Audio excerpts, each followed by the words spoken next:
Today on Doomed, the King has returned. And no, I'm not talking about CM Punk's return to the WWE at this past weekend's Survivor Series event, marking his big comeback after a 9-year absence. No, I'm not talking about CM Punk. I'm talking about Sneak Attack Sam Seder once again scoring the ultimate conservative pundit debate. This time with Dennis Prager of PragerU. Hello, everybody. Welcome to the show. Let me put myself up on the screen. I am your host, Matt Binder, and this is Doomed. And, was wondering what I was going to do today. I reached out to some people for today's episode. And then, all of a sudden, Sam Seder, on the Majority Report, does a debate. Wow. You gotta... In the same way he did a debate with Steven Crowder, although this one actually went on for a little while, with Dennis Prager. Now... it's Sam's birthday. It's November 28th. Happy birthday, Sam Seder. What a present it was for you. And the last time Sam did one of these, he faced, it was not faced, but he did come face to face with him, but it was that time where Steven Crowder was going to debate Ethan Klein, and Sam was tagged in by Ethan to Steven Crowder's chagrin. He was not happy. But I watched that debate live stream when it happened, and we had a nice little audience for that. So I thought, you all enjoy when the craziness happens over on, first of all, involving Sam Seder and the Majority Report, a show in which you know my history with. I worked there for 5 years, and you can catch me weekly on there as well, to this very day. And people enjoy this type of stuff. And I enjoy it too. So I thought we'd watch it together, of course, with me, adding additional commentary, break it down. I still feel like, we want to lighten the mood here on this show after what has been a depressing few weeks of episodes. Hope you all had a very good Thanksgiving. So let's pull it up. Let's watch it. I have other things to talk about too, if there's time. And if not, we'll go to calls right after. It'll be fun. We'll have a good time on the show today. Give me a second. Let's pull up this, on the screen here. La-di-da-di-da. All right, let's see. All right. I just got an important message. What? We're going to be on conference call with maybe Prager. How much time do we got? Hello? Hello? Is this Ronald Reagan? Yeah, we're on in a minute. We're on in about a minute. On the Salem Radio Network. Returns from break in 1 minute and 15 seconds. This is a great birthday gift. Thank you, Reagan. You want me to just go right into it? Okay, so for a little bit of background here. So Ronald Reagan is a regular listener over on the Majority Report, good friend of the show, and he sometimes calls in to Prager, Dennis Prager show, and from my understanding, what happened today as a birthday gift to Sam, Ronald Reagan called in, got through, and then brought Sam in on the call, and Ronald Reagan ducks out. So Prager is taking the call, believing he is talking to a guy named Ron, I believe. I've only seen bits and pieces of this, so it'll be fun to watch. We'll enjoy this together. And they just put it up. I saw bits and pieces when it happened live, but I was working. I couldn't pay attention to it fully. But it's only been up for a couple of hours, so let's all watch. I told him that my son is in college and he's attended college anti-Israel protest. It's really upsetting. Okay. Yeah. Gotcha. And my name is Ron. Ron. I'll just let you be Ron. Dennis You want Prager me to do it has like last time? Yeah. Let's On do it his this phone way. line. My God, what is this? The Dennis Prager I'm Show just gonna mute my on the microphone. Salem Radio Network returns from break in 45 seconds. Happy birthday, you big idiot. Oh, thank you. It's a good birthday present.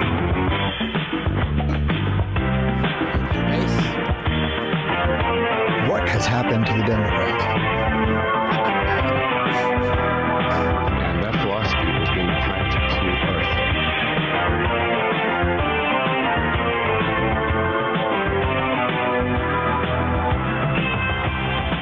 The Dennis Prager Show on the Salem Radio Network returns from break. 1-8-PRAGER 776-877-243-7776. Albany, Oregon. Ron, hello. Hi, Dennis.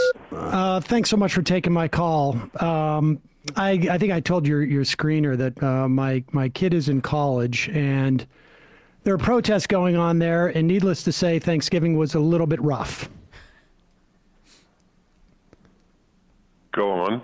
Well, my child, I don't want to say the college that they go to because I don't want them to be chased down or anything. But my concern is that my son doesn't appreciate what's going on in Israel at all, and doesn't understand what the dynamics are there. And it is increasingly a problem is what's going on these campuses. That's right. Anti-Semitism That's correct. is a problem in this country. It is rising. I'm not sure if I subscribe totally to the idea that it's a function of secularism because, obviously the Spanish Inquisition, we had a lot of anti-Semitism that existed before any type of secular movement. In the United States it is. I make it clear in the column. You're right. American Christianity was totally different from European Christianity. But, I mean... This was a Judeo-Christianity. It was pro-Jewish. That's why I read to you John Adams, who was a committed Christian. Well, that's true. That Jefferson and Jefferson... Go on. Well, I can tell you that, when my parents and my grandparents came over in the 1800s, they had to change their name. They couldn't get insurance. This was not a function, and they were very pious. Oh, so you're Jewish. Okay, that's interesting. So the fact is, however, that you're right, compared to a truly perfect society, it was a failure. Compared to every other society, why did they flee their society and come to America? If you would have asked your grandparents, are you happy you came to America, even though it was harder to get insurance? They probably would have laughed at you. Oh, well, no, of course. They left because of pogroms, but they weren't secular in Russia at that time, or Lithuania. No, or you're Vilnius right. I've said all of my life to American Jews, my fellow Jews, that the European Christianity was not the same as American Christianity. These are the Christians that put Torah script on the Liberty Bell. Right. That had you study Hebrew, that said the greatest contributions were made by Jews, like I read to you from John Adams. This was a different country. This was a different form of Christianity. Well, I agree. You have someone like John Hagee speaking at the rally for Israel. I think was frankly an abomination. I wasn't for John Hagee speaking there. He has a record. I was. Well, even John McCain. I thought it was a great choice. I know him very well. Back in a moment. Okay. Ooh, whoa. Okay, he's... Wow. Okay, so we're getting a little testy Dennis Prager already. Giving Sam a commercial break too. How often does he give a caller a commercial break? I'm not a regular Prager listener. I can't. To me, he's like, listen. I think, obviously, I cover a lot of these guys on this show. I think like a lot of these guys, like Steven Crowder, Matt Walsh, Alex Jones, Ben Shapiro, like obviously, I think they are not good people, to say the least. I think they obviously can't cut it outside of conservative media. But in their little lanes, I sort of get it. Like, I get it. Each one sort of speaks to, like, Alex Jones is obviously a talented broadcaster. There's no doubt about it. It's just a shame he's a piece of shit and went down the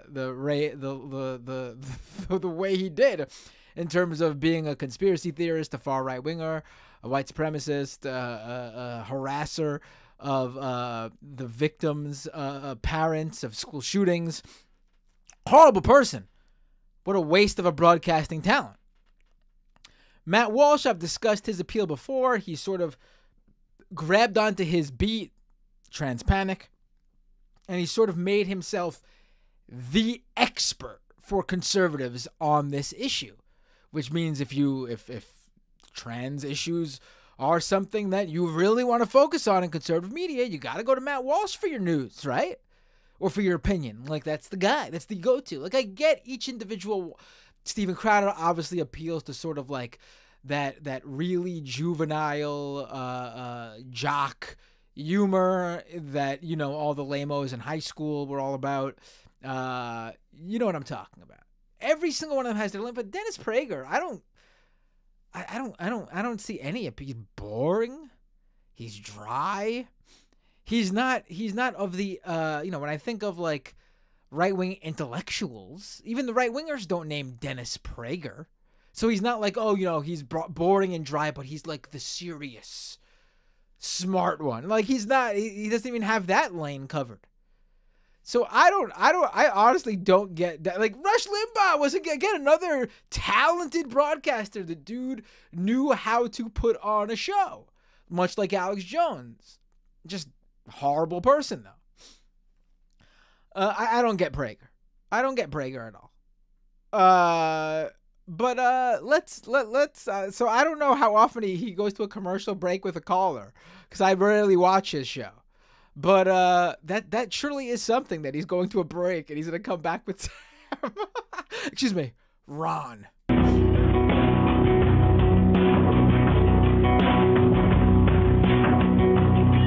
don't get this music either. What is this? This isn't even like.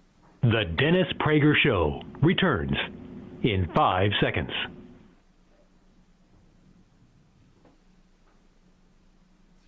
Fiery mountain beneath the words unspoken will be there soon. For home song. Relief Factor has a new product, and it's called Sleep. And guess what it does? I'll give you a moment here to think about it. Sean is baffled. It's fascinating. Sean, I don't understand. It's sleep. Hello, sleep. Folks, a lot of you have problems falling asleep or staying asleep. My heart goes out to you. It's not a problem I've ever had. I'm very lucky, and I know it. But if you need to... I don't think any of Dennis Prager's listeners have a problem falling asleep. Specifically during the hours of Dennis Prager's show. Great product. On occasion that I have taken it, like, for example, when I went to London and I wanted to sleep on the plane, this thing is fantastic. Anything Relief Factor does, I'm a big fan of. So, if you need to sleep or stay asleep, try it. Go to relieffactor.com and order sleep for restorative, regenerative sleep. Relieffactor.com. So my column this week is essentially... Also, I did notice the majority report put a cut in there, and I missed the live one. I mean, I could go back and check, but I don't feel like it. It's not that important. But does Prager even tell his caller to hang on the line? They're going to a break, and they're going to go back to the call. Like, they're going to, like, don't leave. I'm going to continue this conversation with you when I get back.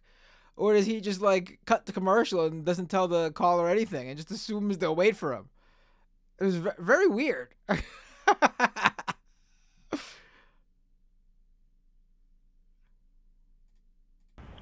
That when America was more Christian, Jews were more secure. So there are two issues with my caller. This is a really important call. You called because I I have a lot of thoughts on what you're saying.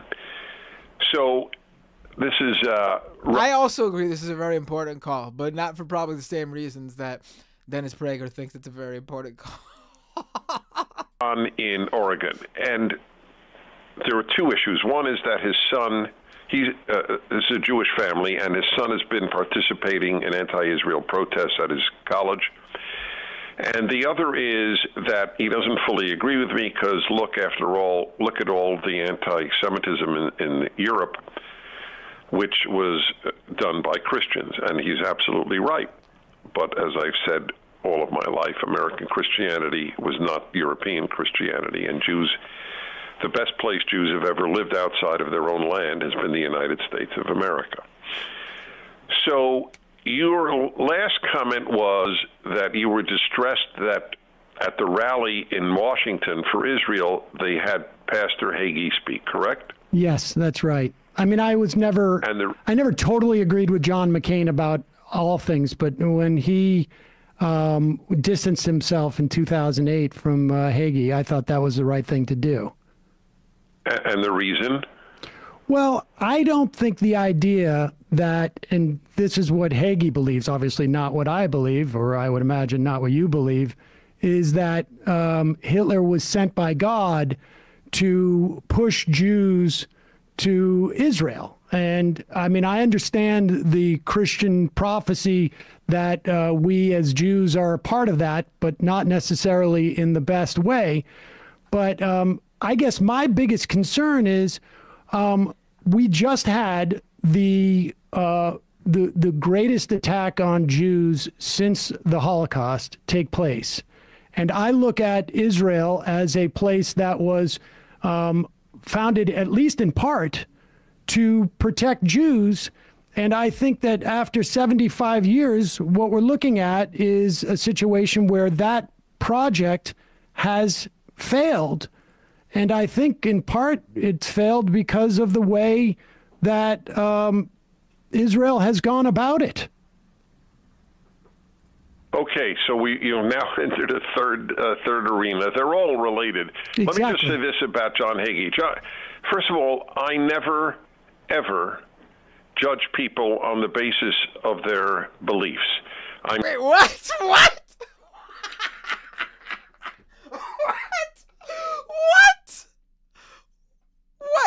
What is that? I'm speechless. I'm speechless. Sure, you're annoyed when Christians think you're going to hell because you don't believe in Christ. So why are you annoyed with John Hagee for his religious beliefs? Whoa! Wait, what? Listen, you, if you don't know my background, I came from I have Jewish and Catholic parents. I was raised, I was baptized. I was raised as a Catholic, went to Catholic school, but very much took part in my dad, whatever Judaism he specifically practiced. He wasn't all that religious, but he did, for the major holidays and such.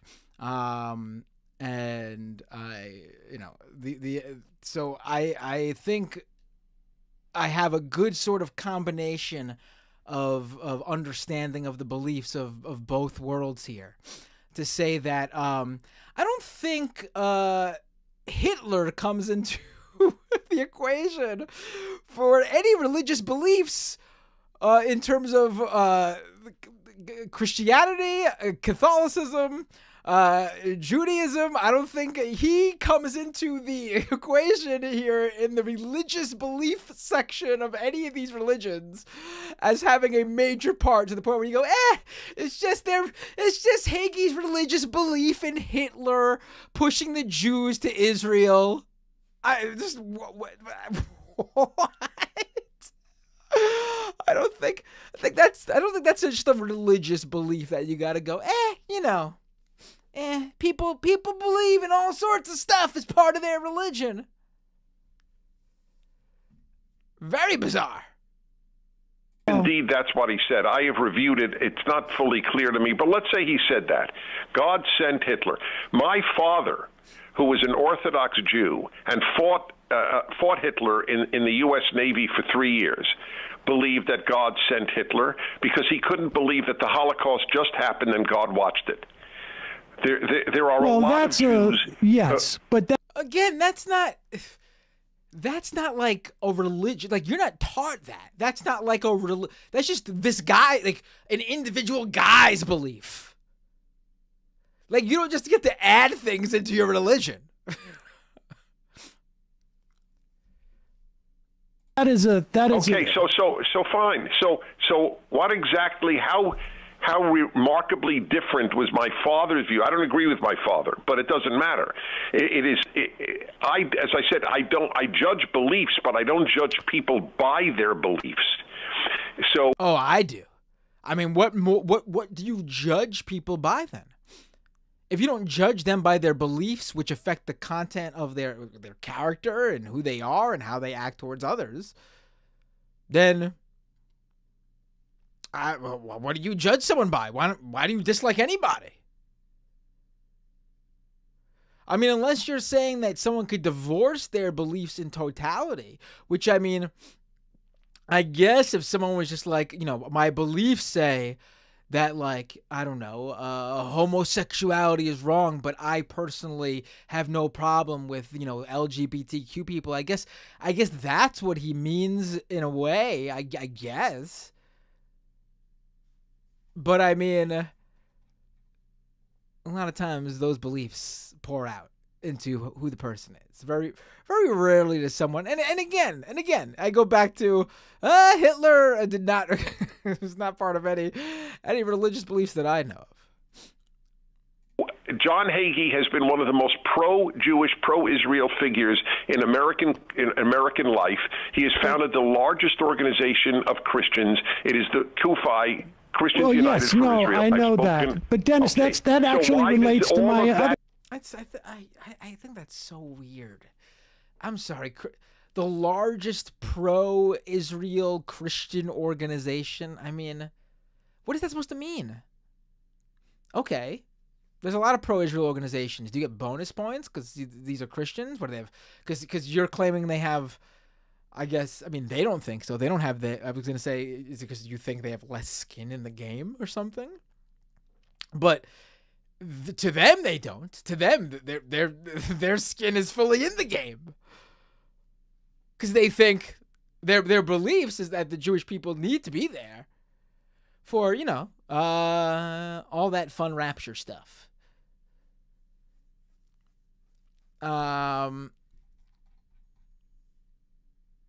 Good. Because I do think that intent. I do think intent is important here. So it is. I do really like how Sam approached this. I mean, obviously, I guess because he was thrusted into a call, and it had to be angled in a way that would convince Prager to take the call, and not just take it, but interact with the call and keep him on the line and talk with him. He did have to come at it differently than just like, I disagree with you on this. He knew where he was going to take it, obviously on Israel, and he had his hook here with Hagee.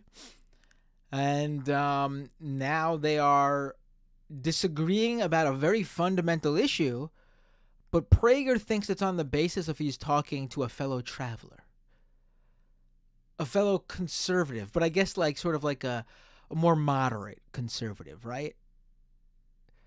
Someone who's standing up against someone who spoke at the pro-Israel rally, which you wouldn't do. You wouldn't question someone who is a stalwart defender of Israel. True that that Israel has a lot of support from CUFI and other Christian Zionists, but they want the Jews there so that they go through hellfire. And I also know that the Netanyahu. That's not true. The Netanyahu. That isn't true. I know that is exactly the prophecy that Hagee is talking about. And, no. And I will also say this with Netanyahu. Okay. With Netanyahu. Okay. Also. Why does he keep doing, like, Like, how could, like, these are adults, right? This isn't like, these aren't children talking. Dennis Prager's, I don't even know how old. How old's Dennis Prager? Dennis Prager, age. Dennis Prager's a 75-year-old man. This is the sort of argument you would hear from, like, children. It's not, oh, he didn't say that because he knows he did. It's not, oh, he misspoke because he knows he didn't. It's not even, oh, yeah, that is what he believes. It is, but then he'd be defending something that I think Prager at least wants to put on the face that he thinks that sort of belief is disgusting. But no, he goes with, oh, he just said it once. Okay. I mean, I doubt that's the case to begin with, but okay, even if he just said it once. Unless he later came out and refuted it and explained himself or took it back and said the complete opposite, then that one time stands. Let me rewind it just a little bit because I want to hear that again.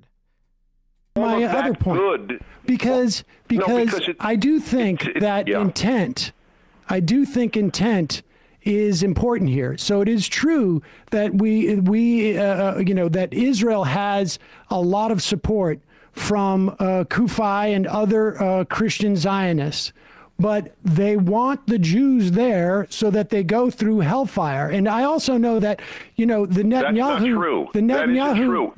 I know that is exactly the prophecy that Hagee is talking about. And, no. And I will also say this. With Netanyahu, also making common cause with yes, because he's making common cause because the greatest support in America for his country is coming from Christian Zionists. Well, but I think that's problematic in the end. Common cause with them? Well, I'm trying to explain. I'm trying to explain because I think what it breeds is a type of singular. Sam almost let it slip there a little bit when he said Netanyahu's finding common cause at right wing. And then he was cut off. He almost, I think, let it slip. I think if you're coming in as a Prager caller, I think you probably had to have said like sort of far right extremists or white supremacists or something like that.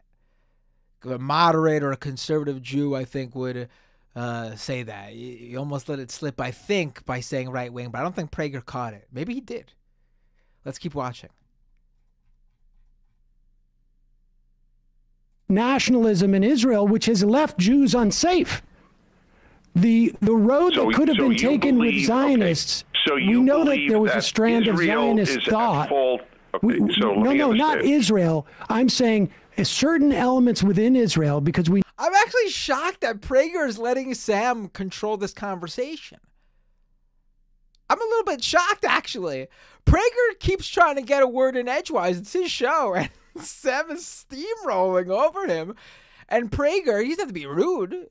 We do it on the Majority Report. Hey, well, hold on. We need to we don't have that much time. We need to keep on track here. But Prager doesn't even try to control the conversation as a host. He just lets Sam steamroll him. I mean, Sam is the alpha right here. And Dennis Prager is a beta male right here. There was Zionist thought starting in the late 1800s into the early 1900s, where the idea of a multi-ethnic, multi-religious democracy could have taken hold. Folks like Buber and Hannah Arendt espouses. Instead, we have a fascist. Don't be shocked that your child has taken your ideas to their conclusion. Oh, Dennis. Oh, wow. It's weird that you had to cut me off. The Dennis Prager Show. I'm just going to hang out to the music for a while, if you don't mind. Return from break in 2 minutes and 45 seconds. Does he bring Sam back on? I think he might be done with you. I get the sense he was. He definitely cut me off. Should we hang on the line to see if he comes back to you? I don't know.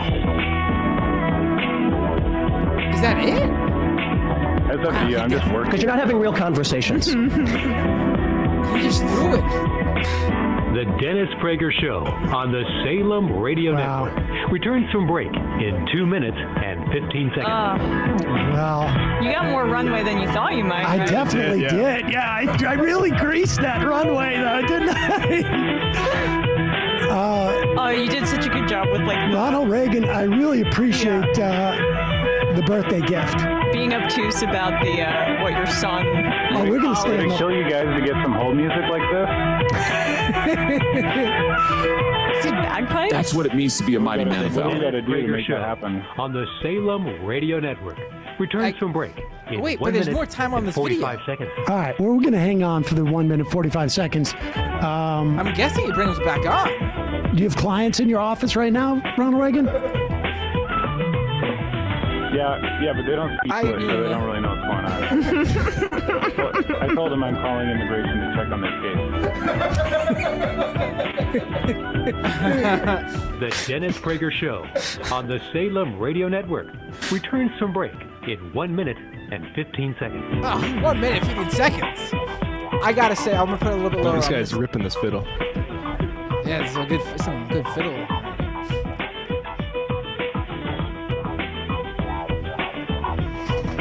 Whoopsie.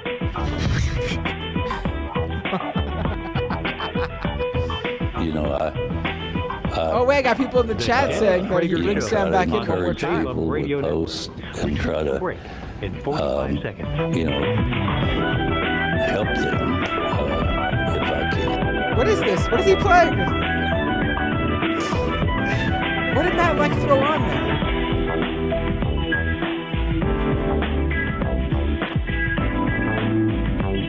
What has happened to the Democrats? The Dennis Prager Show on the Salem Radio Network returns from break in 15 seconds.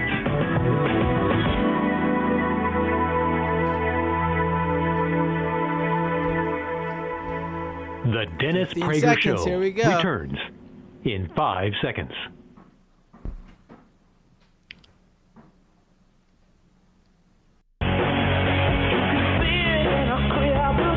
Oh boy. What is this? Like, what is this music? What is this music? What is this music?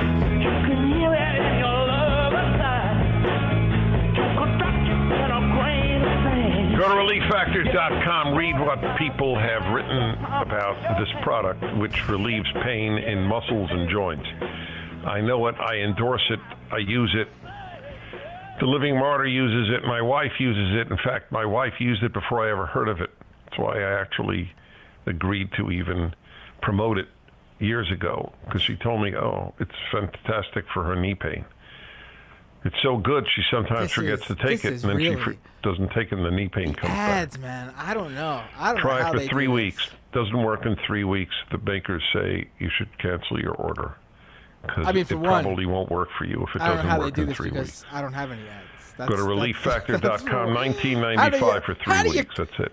How do you do an ad break? You should definitely try it. I don't have any ads, so I don't even know how. relieffactor.com, 800-500-8384. Okay, so just a final word here. I rarely keep somebody on so long, but I thought that valuable. So I just want to say, and this is, God knows, I thank you for your call and your openness. Thank you. But with your views with regard to Israel, it's not shocking that your son would have participated in anti-Israel demonstrations at college. Well, I know you wouldn't, and I fully appreciate that, but he didn't come from a home that made peace with Israel as a national Jewish project. Well, I think that's not. I don't think that's true. Actually, I mean, certainly much of my Hebrew school, and I at that point was more conservative than Orthodox. But much of my Hebrew schooling was oriented towards Israel. Many of my teachers were but were that's former irrelevant. It's Holocaust. your views. Well, Look, you said. but all I'm saying is I'm looking at this as a practical flawed. matter, though, Dennis, because as a practical matter, if the part of the Zionist project was to provide a safe home for Jews, I mean, and surely you know this as well, we have Israelis now who are in bomb shelters 4 times a day, and that it has not worked. The peace and security for Jews as a single ethno-national state has not worked. So therefore, you believe Jews would be more secure if there weren't a Jewish state and it was just a Jewish and Muslim state, and Christian. I mean, I think wow, one secular state where all are seen as equal. That's who could imagine a place like that being so safe and open to all. Man, imagine a secular state. Wow, this is amazing where Prager's bringing himself around to here, with Sam guiding him along the way. Sam bringing him here. Oh my God! Wow, this is. I mean, wow. Wow. So few Christians there. Okay, well, yes, yes, of course, it's academic. You believe Jews would be more secure with majority Arab rule? I think absolutely a multi-ethnic society could be set up. I mean, listen, this is the same thing that people said about South Africa. Look, I got to leave it at that because we've talked so long. Okay. Well, Dennis, I really appreciate you having this conversation with me. The listener decide. Thank you. But I think you need to be honest with yourself. If you believe that I am being honest with Zionist myself, project Dennis, is a failure, it is not that surprising that your son would have demonstrated against Israel on his campus. Well, I mean, I wouldn't characterize the demonstration St. Petersburg, Florida. Corey, hello. All right. Yes, hello, Dennis. Since October 7th, I've been to 4 or 5 Catholic churches for Sunday Mass. All right, hold on. And not one time has the priest mentioned in his homily. I guess, he left. All right. Reagan hung up. We got the held over 2 commercial breaks. I mean, I thought he was taking commercials. I got news for you, folks. That doesn't happen. You got to really know. Like I did too. I can't believe you got on that long. And you've spoken to him before, right? Like he supposedly knows your voice. Well, I mean, I don't. You got on for like a second the one time, and he hung up immediately. Yeah, it's pretty amazing. I mean, it was nice to be able to reach his audience, and you know, I don't think I went super hard, but to have that long of a time, I feel bad now because my son's not in college. Yeah. He's in elementary school. And your name is not Ron. And my name is not Ron. And no wonder. But Ron is one of my nicknames. But, you know, if Dennis wants to avoid this kind of deception, he can just come on the Majority Report and debate Sam long form without those kinds of obstacles. Wow. I'll tell you. I just want to... You just got to imagine. I don't know if they. There's only 40 seconds left here. Let's see if they unpack this here because there's something really funny here. 12 minutes or 9 minutes, 10 minutes of ads in what was literally like 30 seconds. I thought he did to avoid and end the conversation, but he was actually just taking scheduled ad breaks. Yes, that's amazing. Keep getting them checks, Dennis. All right. I don't think they get to it, but I just want to point something out really funny that I think Dennis Prager gets to at the end, but it is sort of funny. So we're to believe that there's this Jewish father out there who believes the Zionist project has failed, and that there should be one state for Muslims, Jews, and Christians, and everyone, which potentially will likely be under Arab rule, because they are the majority by numbers there, and you would assume that's who they would vote for. But but that's just okay. So we're just going by what we said here. There's this father who believes all those things, but he's also upset that his son is attending pro-Palestine or anti-Israel protests on college campus.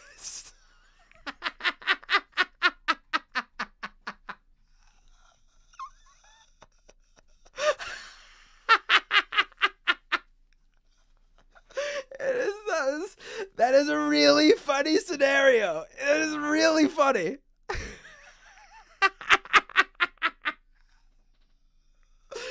Oh. My son, what are you doing calling for the destruction of Israel? I want, I also want that, but I'm saying it nicer, I guess.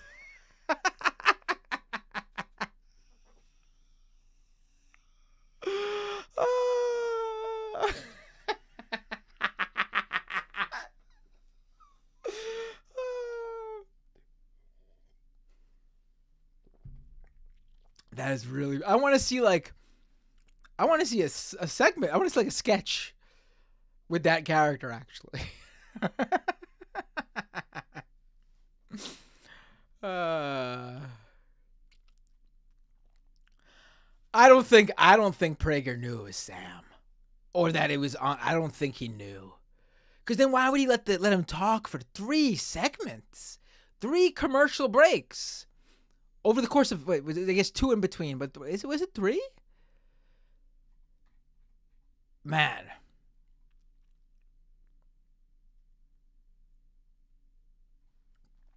Mashawarma says, the funniest part is he didn't specify which protest his son was going to. It was just implied. Was that true? Did he not say that it was a... That would be the father is the one who wants a one-state solution. No more Zionist project done. No more Israel as in, the state of Israel, but Jews and Muslims and Christians and everyone living in harmony in one secular state. And the son is going to pro-Israel rallies on campus. That's a scenario that's, unlike the father, I refuse to believe there's a single father out there who believes there should be a one-state solution, but also has a problem with his son going to pro-Palestine protest. That is the scenario where there's not a single person like that who exists. But I could imagine there's got to be at least one family out there who's got this weird inverted relationship where the father is the pro-Palestine leftist and the son is the pro-Israel Zionist. There's got to be at least one family out there like that.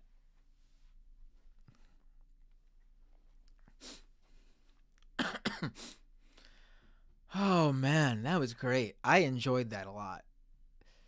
I really enjoyed that.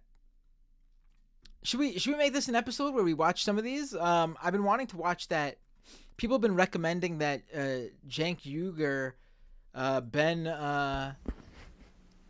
Let's read a couple IMs and get out of here. People complain about our ads. Whoops! I just pressed play again.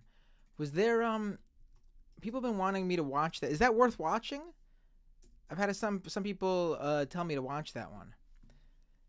The Cenk and Ben debate. Ben Glebe, I think his name is. Is that worth watching?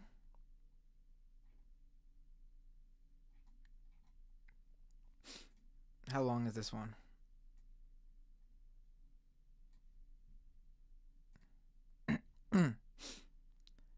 Well, let's go to the second half. If we watch this, let's watch this in the second half, because this is going to be. I'm not going to go another 45 minutes with another watch and another video. So let's go to the second half of the show. This was fun. Breaking this down and plotting it out as Sam held a carrot on a stick and watched Dennis Prager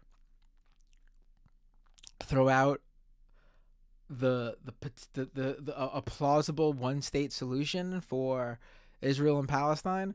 That was fantastic. I loved it. Sam was great. Oh, but the right. People are in the chat are saying, "Oh man, the right's gonna be so mad at Sam for this." But you know what? Sam was really respectful in this call. I mean, of course they're gonna be angry that he snuck in, but I mean, he didn't do anything underhanded in terms of the conversation itself. There was no underhandedness in the conversation. Oh, because he doesn't have a son in college? Who cares? That's not the meat of the conversation. The point wasn't the son. The whole topic was about Israel and whether as Sam put it multiple times, the Zionist project has succeeded in creating a safe place for the Jewish people in the Jewish homeland.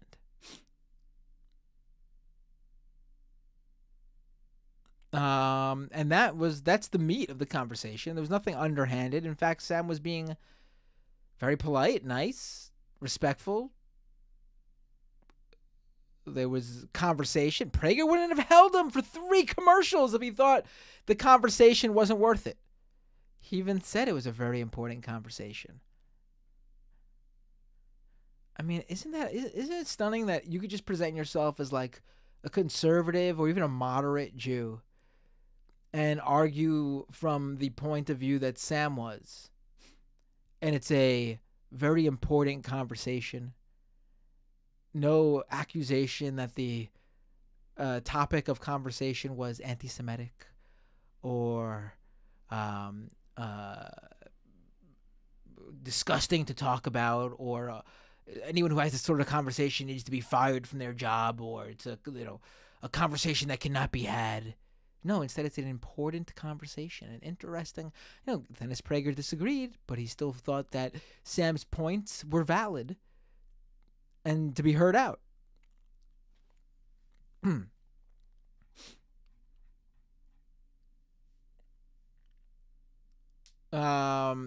Fantastic job, Sam. Happy birthday. Happy birthday, Sam. What a present. Sam loves that stuff. What a present. Good get there, Ronald Reagan. All right, folks. We're going to go to the second half of the show. We'll watch the Ben Glebe-Jenk debate as well, because we're having fun doing this.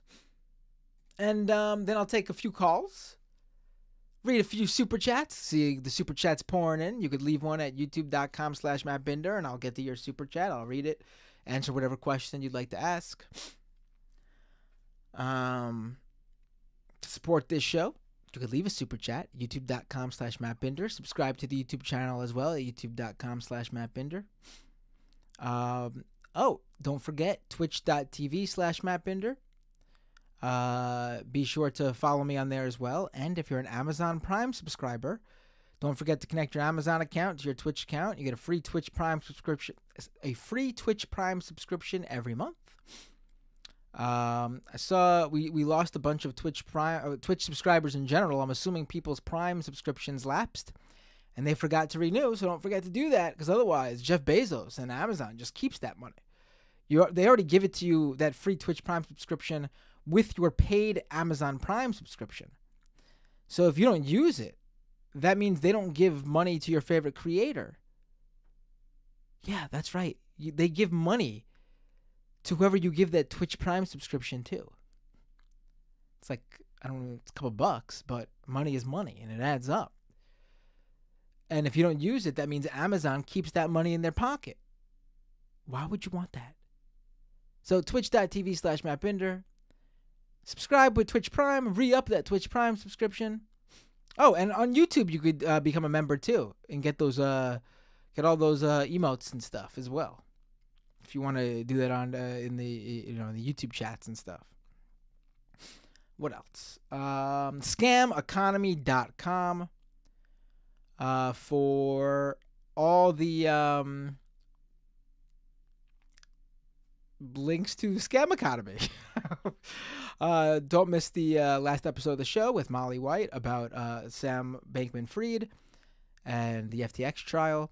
Gonna have a few new Scam Economy episodes in the pipeline as well, on probably Binance and OpenAI and a few other things. A lot more happening there. And of course, doomedcast.com for all the links to this show, which makes sense, right? I'm a little bit behind in putting episodes up as a podcast. I gotta get it up for all those freebie listeners. What else? Leave a review on Apple Podcasts, on Spotify, if you haven't already, for either show. What else? I feel like I'm forgetting something. Oh, of course. Patreon.com, folks. Patreon.com/Matt Binder. Your support right now would be greatly, greatly, greatly appreciated. We have, with times being tough and the holidays and stuff, we have lost a few patrons. I want to thank Preston K, Trent, who else? I'm looking. Carmen B. Hold on, there was another user who didn't show up here for some reason. Phil B as well. Thank you all so much for becoming patrons. And if you can support, go to patreon.com/MattBinder to become a monthly paying subscriber. Your support helps this show grow, continue. I'm planning. I've been saying this forever, but I am planning on some things to help get this show more legs and broaden it, get more content up. One of the things I really, really, really want to do is probably be the next thing I do. There's two things. One is get someone to help me. Unfortunately, I lost due to the losing patrons. That's a little bit further away than we were getting close to it. So you can help me bring someone on board to get more content out there at patreon.com/MattBinder. But we'll get there. We'll get back there. I bet once the holidays are over, for sure, we'll grow there again. But the next thing I really got to do immediately is that newsletter. I got to get that newsletter out. Everyone who's signed up for the Patreon at some point will have that newsletter. Will automatically be signed up. If you don't like that, just hit unsubscribe when you receive it. But you opted in to emails from me, so you'll get them. So patreon.com/MattBinder. Support the show. And with that being said, let's go to the second half. We'll watch this Jenk Ben Glebe thing. I'll take some calls. And if you're a Patreon subscriber, YouTube subscriber, or just a freebie live stream viewer, stay right there. I'm just going to grab a drink. Just going to hear some interstitial music. No, I'm not going anywhere. It's the same feed for Twitch and YouTube. You don't shut anything off. For the freebie podcast listeners of the show, this is where I say to you, I will see you all next time on Doomed.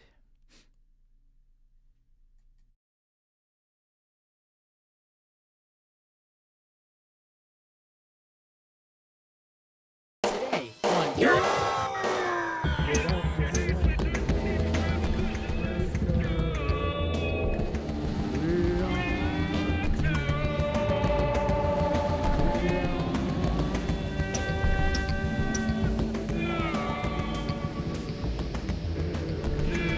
Ecological collapse, corporate fascism, corporate journalism, police brutality, voter suppression, austerity economics, education masses, rampant homophobia,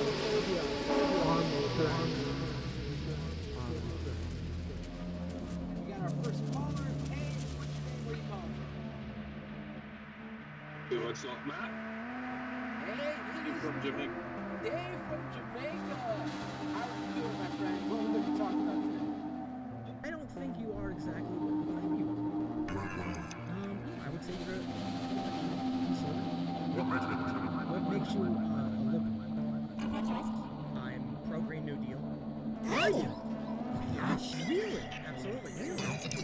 I have watched the show. I've seen you completely come out and get really mad at Alexandria Ocasio-Cortez for some of the things in the Green New Deal.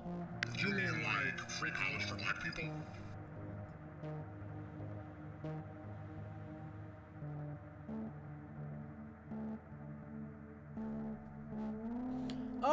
we are back. Hello, everybody. Let's do this. Let's watch this because it was recommended to me. Let's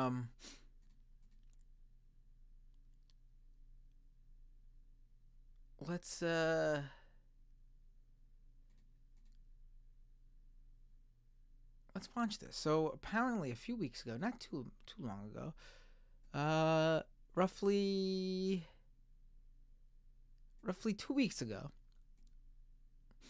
Cenk Uygur, Ben Glebe, and Mark Thompson over on the Young Turks were discussing Israel and Gaza. Apparently, it was during a time when they were still negotiating a humanitarian pause. And it gets heated. Apparently, I was recommended this. People told me to watch. That it was good. So let's take a listen. Should be interesting.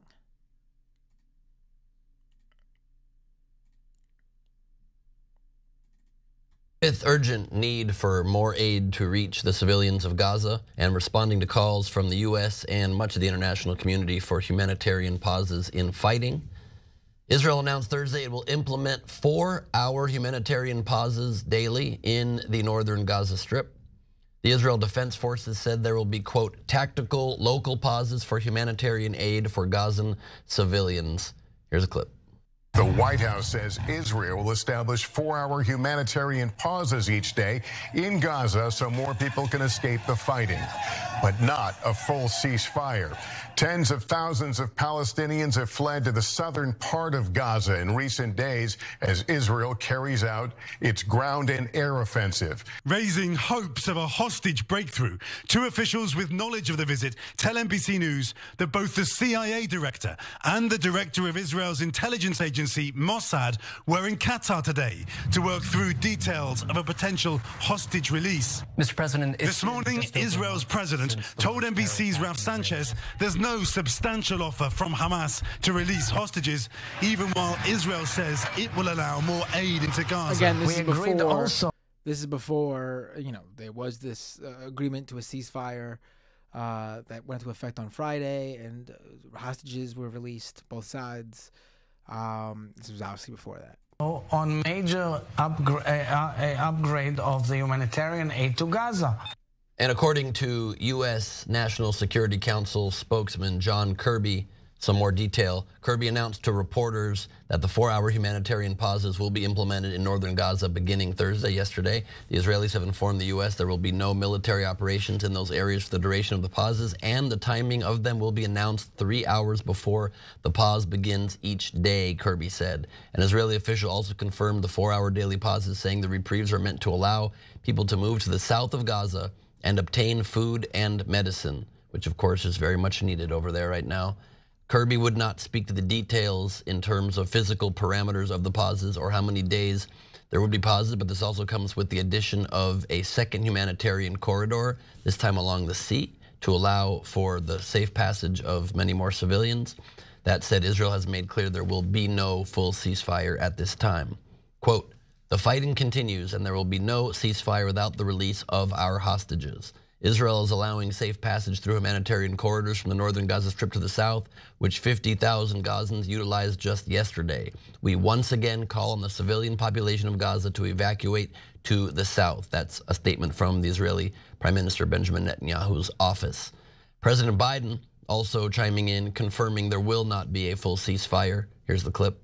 What are the chances of a Gaza ceasefire? No possibility. This clip of Biden was, jeez. There's a lot more detail, including the tie-in of Iran and an increase of hostilities there. But let's first take a break to discuss some of what we just talked about. Cenk. Okay, so there's 3 measures of humanitarian projects there. So let me distinguish between them because it's really important. Humanitarian corridor, great, fantastic. That's what we want. That's a real development. Please don't bomb it, okay? Because Israel said, hey, move out of the north, go to the south, you'll be safe there. And then they bombed the south. So as long as they're not bombing the humanitarian corridor, great. All right, that's terrific. Now, second thing, humanitarian pause. I'm split on this. On the one hand, it's baby steps towards maybe one day a ceasefire. So there's an argument to be made that you take any progress over no progress, right? On the other hand, 4-hour humanitarian pause is a lunch break. Like they got to stop at some point to eat dinner, whatever. Reload. It's nothing. It's not real. I mean, that's not a. It's a tiny, tiny, tiny thing, right? Maybe you could use and people say, hey, like, you can use the 4 hours to get aid to people civilians who were harmed, et cetera, in the area. Okay, that makes it a little bit more real. Okay, so do with that as you want, right? If people are saying like, good, mission accomplished, then I don't agree with that at all. That's preposterous, right? But if you're saying it's completely useless, that's probably too much, right? If there's some use to it, it's incrementally okay.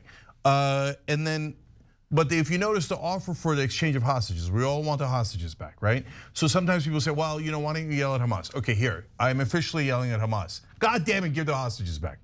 Okay, that's not gonna work. So why wouldn't we all want the hostages back, right? So if they want an exchange for Palestinian prisoners that Israel has. Now, I hate hostage exchanges. I'm not sure that the US should have ever done any, Israel should have ever done any, but there is a very long history and precedent of prisoner exchanges between the Israelis and the Palestinians. So in this case, they're saying, no, we're not going to do that. Well, we'll see if that's true or not, but at least publicly they're saying that. Well, instead, we're going to exchange the hostages for some humanitarian aid. That's not a realistic offer. They're never going to take that. So, okay, so you take a humanitarian aid for what, a couple of hours, a couple of days, and then you go back to the bombings. And what leverage did the other side get from that? I don't want Hamas to have any leverage. I want them to give the hostages back.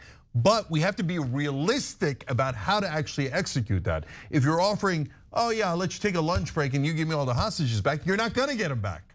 So be realistic. But to be fair, I don't know what's happening behind the scenes, none of us do. And maybe they're having a real exchange about, realistic terms, but the ones that are being put out there now are not at all realistic. One last thing, Joe Biden there, pretty callous. So I get that he doesn't want a ceasefire. I totally, utterly disagree with him. I don't think Israel should drop a single more bomb on Gaza or the West Bank or any of the occupied territories. But they should just give up? No, so we'll talk about that in a second. But on the other hand, even if you don't want a ceasefire, going, no chance, haha. Like that's not helpful. And by the way, 2/3 of Americans want a ceasefire. So it's spitting in our face a little bit. Like what do you think you live in a democracy? Our leaders are never going to give you what you want. Okay, Mark. It was definitely impolitic, to be polite, for Biden to respond that way. I mean, he could have, especially someone like Biden, could have been more equivocal or vague or something. It was, I thought it was an interesting response from that standpoint. I will take the incremental gain that's associated with the 4 hours. I think, and on a lot of things, we have to begin to take incremental progress. And increment after increment, you have real progress. Please don't misunderstand me. Much of what Cenk said may be true when it comes to what you can really get done in a 4-hour daily break. But 4 hours isn't 1 hour. 4 hours is something. So again, not to obsess on it, but I also wouldn't put it down completely. You wanted some kind of concession on the part of the Israelis. They've offered that. Cenk's notion of trading hostages is a fascinating one, intriguing one. I don't know that it goes anywhere really, but it might. And sadly, those who control this negotiation are probably in Qatar. I mean, it seems as though the Qataris are the ones who are behind the scenes funneling a lot of money and negotiations, again, backtrack negotiations through this entire process. So I don't understand what, Cenk, you're calling for then, because the world was some people are calling for a ceasefire, which also Israel is not going to do, just like you easily say, Hamas isn't going to take that, Israel's not going to take that. They've just suffered the worst attack in their history, and so they're going to try to paid it back 8 times over. So, but it's not about payback. It's about an objective in the war. Like it. It's not. It's about an objective in the war. What's the objective? The objective is to get rid of Hamas, the terrorists. Impossible. You know impossible. that's So then they just give up. So then Israel no, just it's deals not a matter with of giving terrorists. up, but like it's an absurd goal. Like, is Hamas going to raise their hand one day and go, "Okay, we give up"? Really? How did we get rid of the Nazis? How did we just defeat the Nazis? Because those were a different time, Ben. So now we can no longer defeat evil forces. We couldn't defeat the Taliban. We couldn't defeat anybody in Iraq. We couldn't defeat the Sunni insurgency. We couldn't defeat the Vietnamese, because in the old days you defeated people by murdering everyone in their home. So people who say like, hey, how did we beat the Nazis? Yeah, we firebombed Dresden and killed 70% of the civilians. That includes 70% of the babies, the grandmothers, etc. And so in those days, you fought and you killed everyone until they were tired of dying. I don't want to go back to those days. Yeah, but those days, sadly, very sadly, are not over. That is how war works. You're just saying you're against war. And I agree, I'm against. I mean, there's also a huge difference between the fact that there was a German state. You could defeat the German, like the government fell. The Nazi Germany fell. That's not going to happen here. That's how the Nazis were defeated. I mean, also Hitler was the leader of the Nazis, and he offed himself. He peaced out. I mean, what's the? I don't see the equivalent here. Hamas isn't the government of a state. Yes, Gaza in 2006 elected them. Last time there were elections.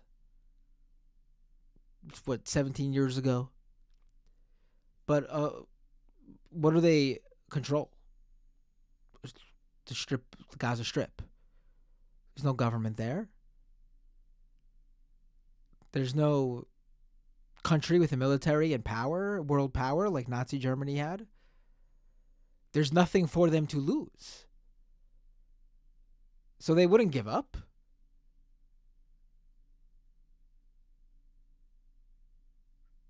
I mean, that's the huge difference there.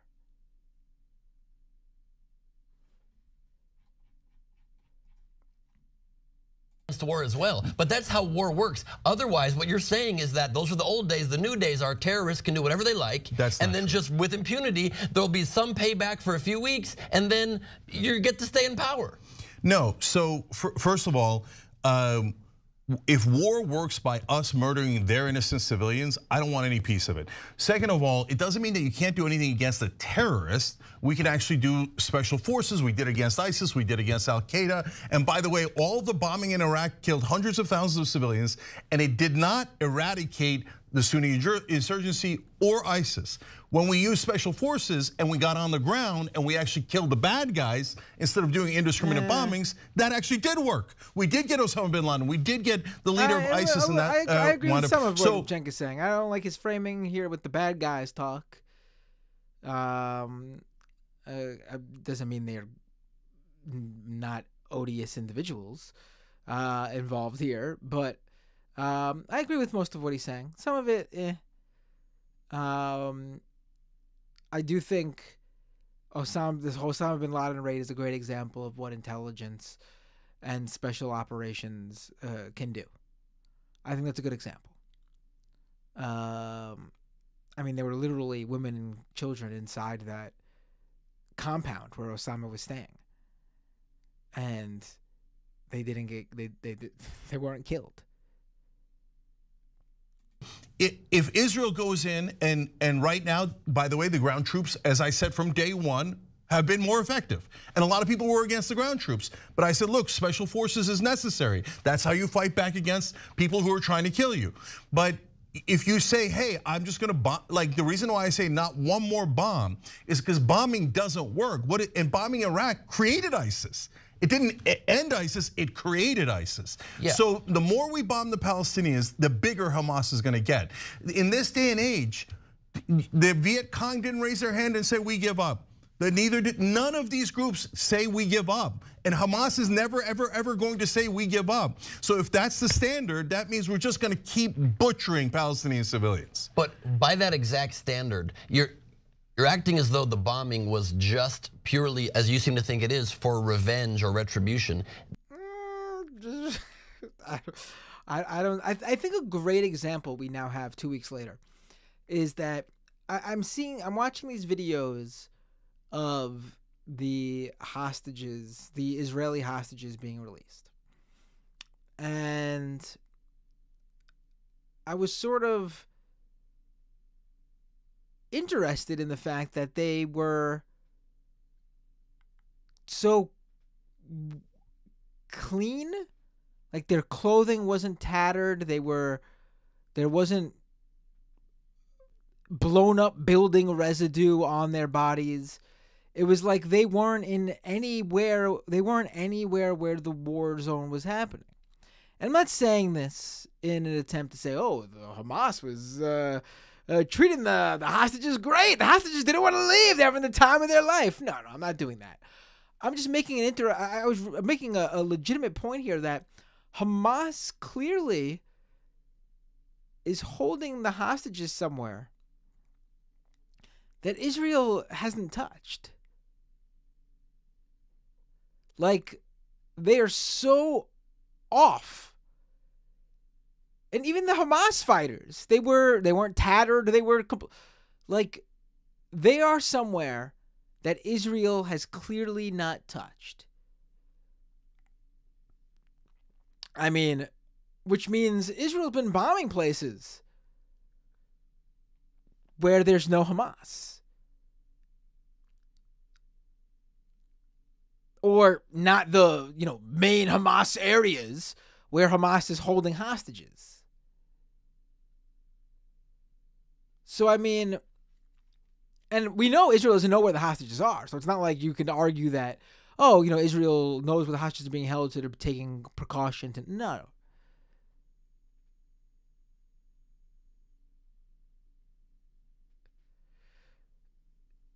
Like, no one from the Hamas militants to the hostages, no one in those videos looked disheveled. Yet we just see everyday normal Palestinians, and they're all completely a mess. So my assumption is that Israel's bombing places pretty randomly, without any real intelligence.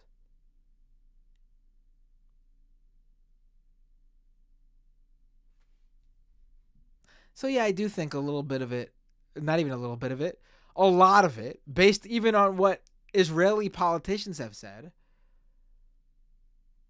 I do think a lot of it is just retribution. I mean, you have people in the cabinet there in Israel openly saying it's not about the hostages. And, hey, if a few hostages have to take one for the team for us to enact some revenge after what happened, then so be it. Those aren't my words. It's the Israeli government officials who said this.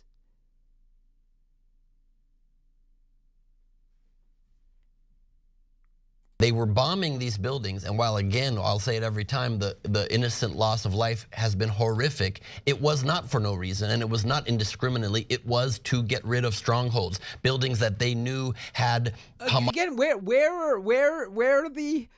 where is Hamas holding these hostages then, if not their strongholds? Because, again, I was astounded by how different they were dressed than Palestinian civilians in terms of just as if, I'm not saying again, don't take this the wrong way. I'm not saying there's reports that they lost weight. Obviously, there's no food there. I'm not saying they are having a great time, but I'm saying comparatively to Palestinian civilians, they looked like they were somewhere where Israel had yet to touch, or will never touch, who knows, with their bombing campaign.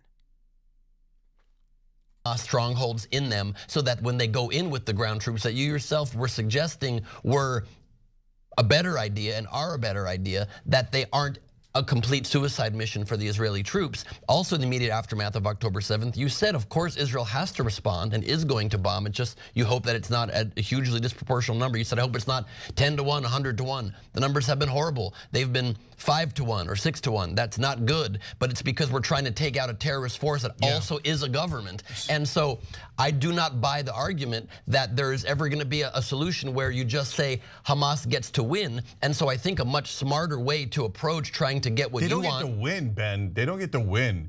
So look, at the end of the day, so look, 2 last things, and then you got more of the story to But tell a smarter part, what I'm saying, a way to do that is to not demonize people that are responding from this horrible terror attack, but instead say, great, thank you for a 4-hour every single day during war humanitarian pause and an extra humanitarian corridor. Actually turn the rhetoric towards something that is more inclusive and more positive and say we are moving towards the right direction. Not an obvious Elias Ann says, isn't this survivorship fallacy to a degree? The ones that were in lone locations might be injured / dead. I mean, from what we understand, there have been a few instances of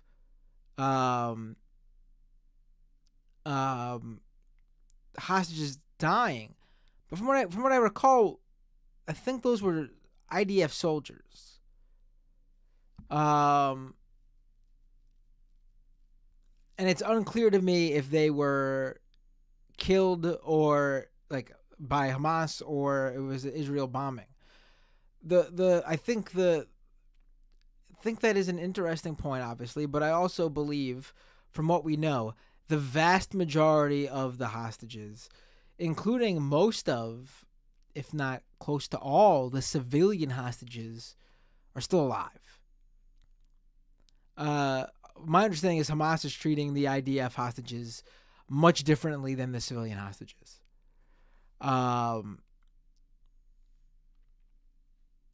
So it's possible they're holding the IDF hostages somewhere different. But the civilian hostages, I've yet to see, I think, anyone to match what you've said so far. So far.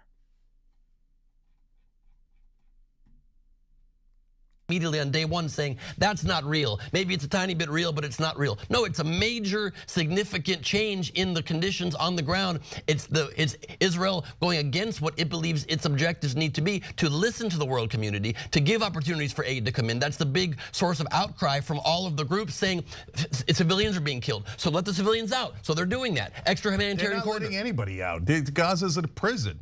You can't leave because Gaza. Egypt will not open their border. That's ridiculous. If Egypt opens the borders and the Palestinians go to Egypt, Israel's going to close the border and just take Gaza. No way. That's crazy.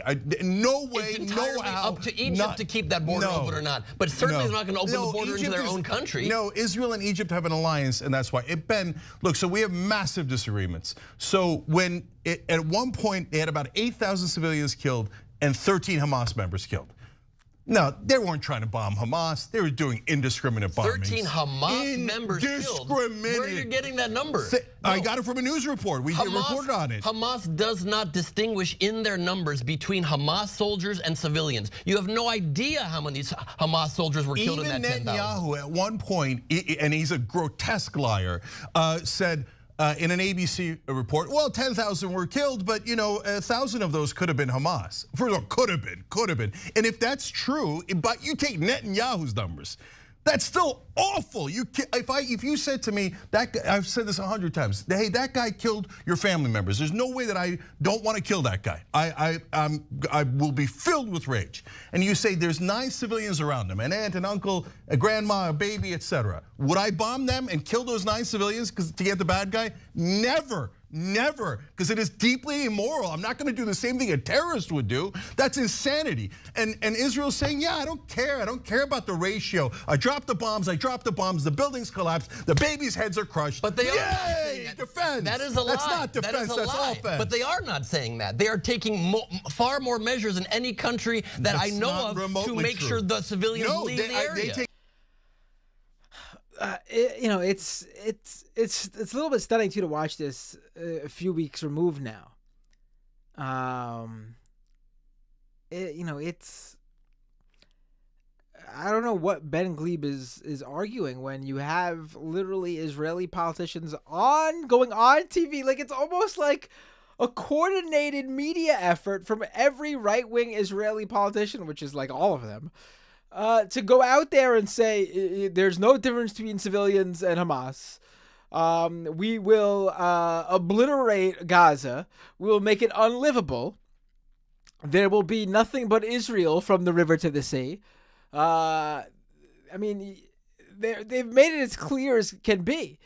Any sort of, and it's so obvious that any sort of measures being taken to limit civilian casualties are twofold. One, it's because there is pressure from their allies, like the U.S., even though it's almost so half-heartedly it's almost non-existent. But even that little bit of pressure, I guess, worries Israel that who knows what could happen down the line for them.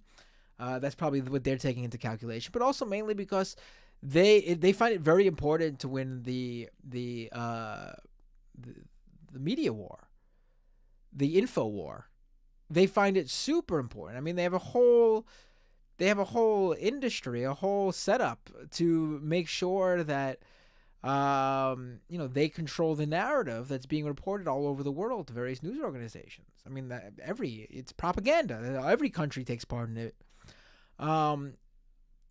But that's why, like, it's not like it's out of the kindness of their hearts or anything, because they're going out there on TV, in the media, saying the exact opposite every single time. Every single time.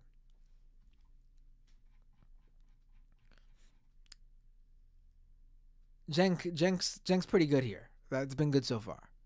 The least amount of measures. They make phone calls directly. Country. They drop leaflets out of the sky. They make multiple statements on social media and on television. The whole phone call thing is so bizarre. What are you supposed to do? Where are you supposed to go? If I received a phone call saying I'm going to be bombed in 10 minutes, in 5 minutes, what the fuck do you do? I mean, if anything, that's almost got to be almost worse. This sort of demoralizing notion that you're getting this extremely short heads up that this is going to happen. Nothing you can do, nowhere you can go. The terror that must fill these people's minds in that time.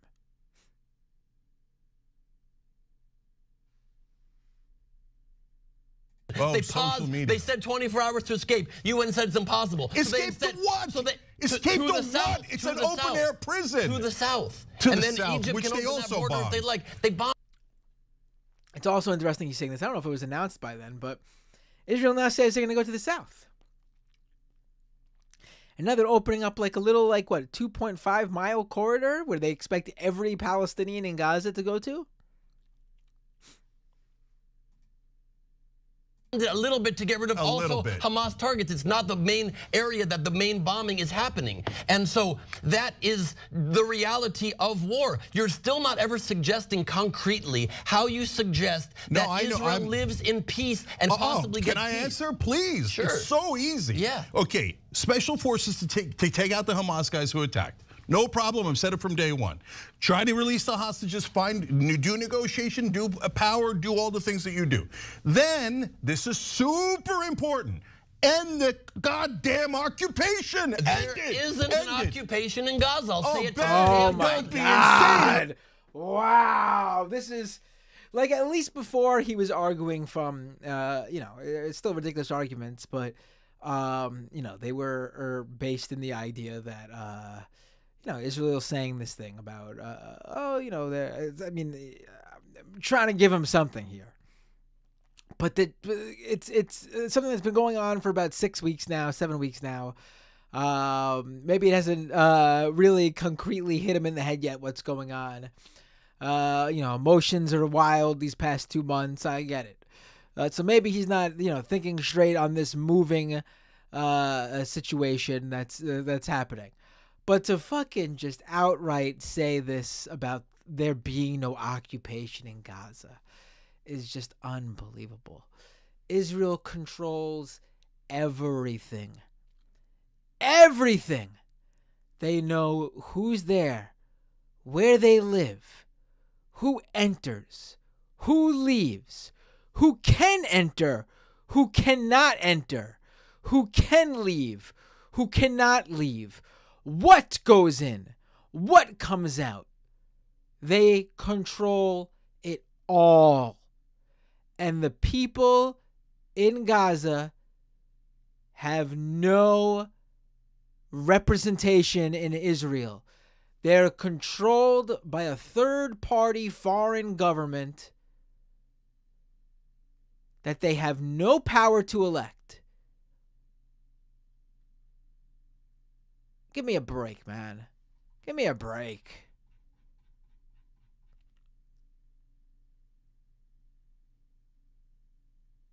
The security and blockade of supplies. There is not an occupation. They voluntarily ended it in 2005 and removed forcibly their own Israeli citizens. Hey. How are you going to ask people to end an occupation that ended in 2005? And at least let's use words accurately, because I've seen too many times on this network people saying genocide when it is not one. People saying occupation when it is not one. There is an occupation in the West Bank. I admit it, because that's the definition and the words. But when the occupation ends, you say end the occupation. What are you asking for them, to end it again? Should they go back in and then end it again? Is that the request? Ben, okay, if I come to your house and say, look, I'm not occupying your house, but I can cut the water and power anytime, and I could starve you, and I could make sure you don't even get any water, and if you disagree with me on anything, I could drop a bomb on your head. It's called a blockade. I'm not occupying. It's called a blockade. I'm not occupying. It's called a blockade. I can just murder you anytime I like, but I'm not occupying. But it's not the word. Okay, it's called so a blockade. Let's call it a prison. So Israel should stop imprisoning Palestinians in Gaza. And you know the big difference, though, is that when you have prisons,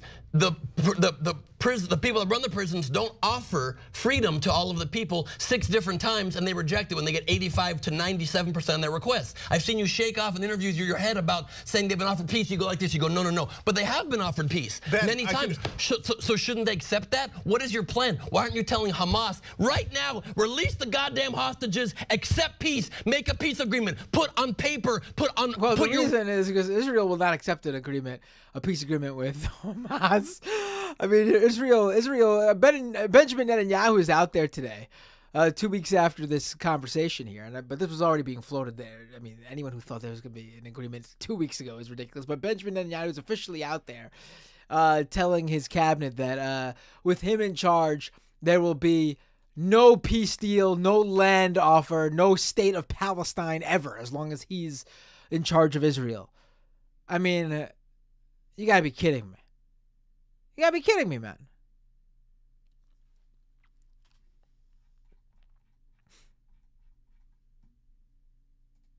Or your money where your mouth is, and offer a solution. Don't just keep demonizing Israel and not offering a way to solve the goddamn problem, because that goes on forever. So 2 things about that, Ben. Number one, mission accomplished. Hamas, do a ceasefire, never attack Israel, recognize their right to exist, release the hostages. Obviously. And also, I want to go back to what he said about the peace deals. In negotiations for these sort of things, like, this is going to be it. Like, whatever ends up being agreed to as the official Palestinian state, that's it. It's over, it's done. So, obviously, the actual offer is super important, because once it's agreed to, there's officially a state of Palestine. Hopefully, that's obviously the goal, and that's it. Whatever land they get, they get. Whatever they don't, it's a done deal. So, yeah, this would be something that you go back and forth numerous times. In some earlier deals, it was like the Palestinians were given like barren land and all the farmland went to Israel, basically. In other deals, there was a negotiation process, and the process went on, like these processes are going to. And by the time there was the Palestinian side was ready to agree to something, there was a new government in Israel who was not going to uphold the terms of the deal anymore. There's been a few cases, if I recall, where things have gone back and forth, and by the time they got to a point where a deal could have been made, there was a new government, a new regime in charge in Israel that nixed any of the negotiations.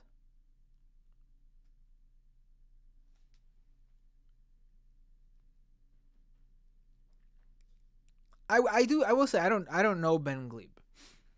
I don't know if it's the tone of his voice or whatever, but I just sort of I feel sort of, I don't feel like he's coming from. I know people in the chat are obviously disagree with him. I do too, but he sounds, I don't know. Maybe it's just how he sounds. But I'm not too familiar with him, so maybe I'm wrong. But I kind of feel,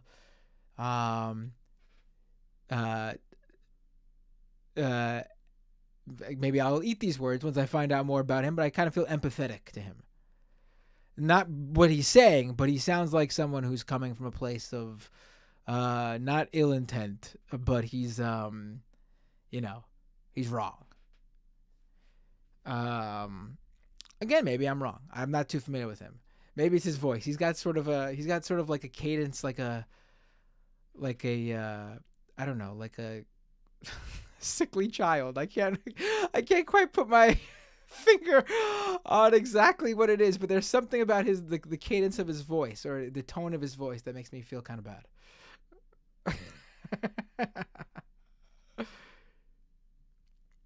By the way, here, no, hold on. I'll make it even more like concrete.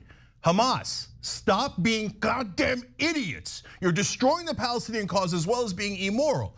Well, you kill those innocent Israeli civilians. Now 10 times as many Palestinians have been killed. Are you happy? Was that mission accomplished? All right, here's where I think Cenk is listen, you all know my feelings on this. I obviously do not agree with what Hamas did on October 7th. I condemn it because I don't think there's ever an excuse to attack civilians. I don't buy the excuse that they're settlers. Again, the excuse that every civilian is a settler in the way that makes them susceptible to some sort of attack or violence. I don't believe in that. I've made my position clear previously. If Hamas just attacked IDF, soldiers, bases, coordinated attack on, I think a scenario that would have got them a lot of worldwide sympathy would have been one in which a scenario where someone's home was being, we hear about settlers and someone, a Palestinian was being, evicted like we see in the West Bank. Obviously that's not near where they went, but, situations like that, defense of a Palestinian's home, even if it resulted in deaths, those would have been a lot more, those situations would have been acceptable. I don't think attacking a bunch of people, young people at a music festival, is a notable or worthwhile thing to do. I don't agree with that, as plainly as I could put it.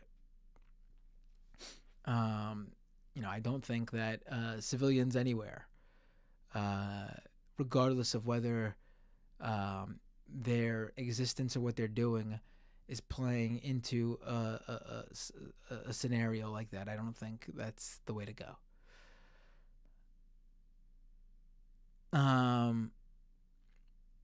So what was? Oh yeah. So what I think that Cenk is wrong here, though, is that Hamas probably considered all these things. What Israel's response would be. I mean, I have heard that they were expecting more help from Iran or Hezbollah or other allies in the Middle East. But they certainly knew what the retribution would be in Gaza. And I've said this from the very beginning. You were dealing with people who have nothing to lose. The idea that, oh, Hamas just ruined any sort of negotiation for a Palestinian state or what negotiations? What peace? There was nothing. There was no movement on that. We're how many years? 70 what years now? Nothing. There's even less movement now than there was, I don't know, 10 years ago. They have nothing to lose. And to them, any sort of action is a legitimate, worthwhile resistance to the conditions they are under. You can disagree with them if you'd like. Does not factor into their motive. They have nothing to lose. This is what they've prepared for. A moment like this. This is what those Hamas members who were children 10, 15 years ago, who saw their parents get killed in front of their very eyes in previous sieges by Israel, bombings by Israel. This is the moment they've been building up to. This is what it's about for them.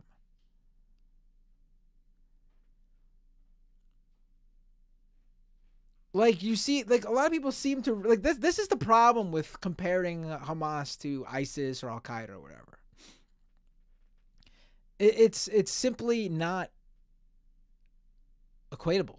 They're not the same thing. I mean, I've already discussed the differences in their ideologies, beliefs. I've done that before in previous episodes. But you are not dealing with a people, a group that has any sort of aspirations outside of a free Palestine.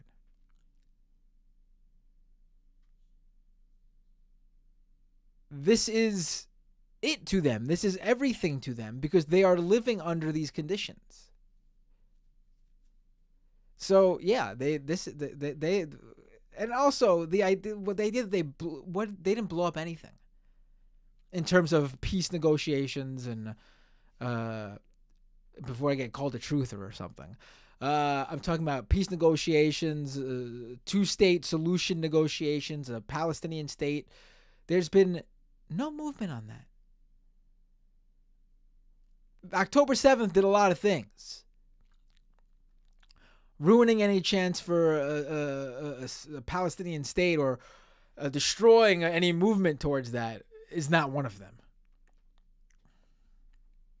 Profoundly stupid, and it's easy for Hamas leaders to do that as they sit comfortably in Qatar and they condemn their own civilians to death. Ben, being against a terrorist is obvious, okay? But having a plan to defeat them is much harder. And that's but the whole Ben, point. you have to stop imprisoning them. What? Look, Ben, if people come over, let's say they take, name any place. They take New Jersey, they take Texas, and they say, okay, now you're in an open air prison, and none of you have any goddamn rights, and we get to put our boot on your neck, and now you are servants.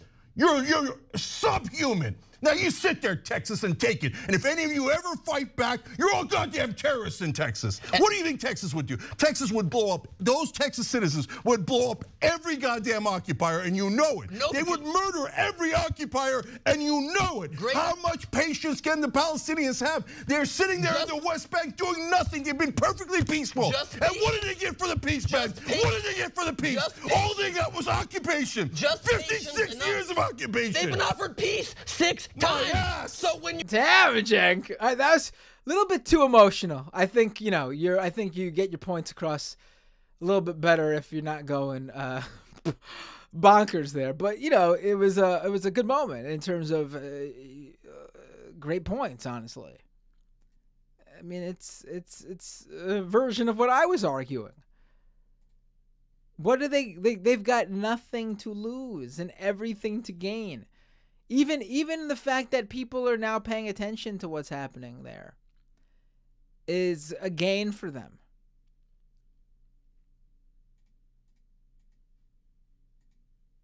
Because the plight of the Palestinian people was just not in the collective conscience of the world, honestly, at this point. You keep somebody in a prison, as you say. What do you mean, my ass? They have not been? Yes, they were I will explain. I will explain. I will 37, 48, 67, 2000, 2008. They weren't offered their own state, and they said no. So yes, if murderers and terrorists are going to keep killing you, and you keep saying, "Here, I'm giving you what you want. I'm giving you most of what you want," and you keep saying, "No." Okay. Nobody on earth, yourself included, would also allow themselves to keep being killed by them. Okay, so number one, if you keep getting offered unacceptable terms, then these aren't legitimate offers in the negotiation. It's very simple. It's not that it's not that hard to understand. Yeah, okay, they received 6 offers, or however many he said, and they determined that they were unacceptable, every single one.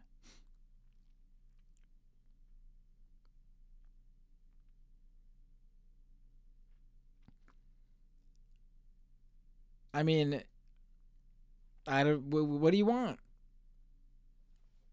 1937, at that point, Israel doesn't even exist. A bunch of people come over to Palestine and go, "Now, you guys, this is your land, but we're planning to take half of it. So why don't you just give us half? And move out of your freaking houses. We own that land now." Oh, you didn't take it. Well, what a bunch of bad guys. I was gonna take your goddamn land, and I was gonna make you march, and then maybe die. Oh, you didn't take what generous offer that I gave you? 1948, I'm gonna take half your land. Give me your land. You can stay. You get the hell out of here. I'm more important than you. Oh, you don't own your land anymore. Well, you didn't take it? Why didn't you take it? What a lovely deal I gave you, where I only steal half your land. Okay, now you move to later rounds, then it gets more complicated. Because then they come back in and they go, "I'll give you 87% of your house back." But I had 100% of my house. And by the way, you're not even giving me the 50% you already took. You're giving me 87% of the other 50%. So there's no solution Okay, forever. hold on. But at the same time, well, do I wish 87%, 83, 97, whatever the goddamn number was that both sides took it? Yes, I wish they both took it. And I wish Israel made a better offer, and I wish the Palestinians took a bad offer. So that's the solution then? Yes, exactly. Right. But at this point, both Obama and Trump have said Netanyahu doesn't want peace. He hasn't offered peace. He doesn't want peace. He wants permanent occupation. So for God's sake, fire Netanyahu. If it's a democracy, fire him. Because if you don't fire him, you're saying, "Yeah, I like what he's doing. We're going to occupy these poor people forever." In West Bank, there's no violence except by the settlers. On that, I totally agree. But they're still occupied. But they're still occupied because they like it. They like occupying that. People were trying to remove Netanyahu. What I always find really interesting, how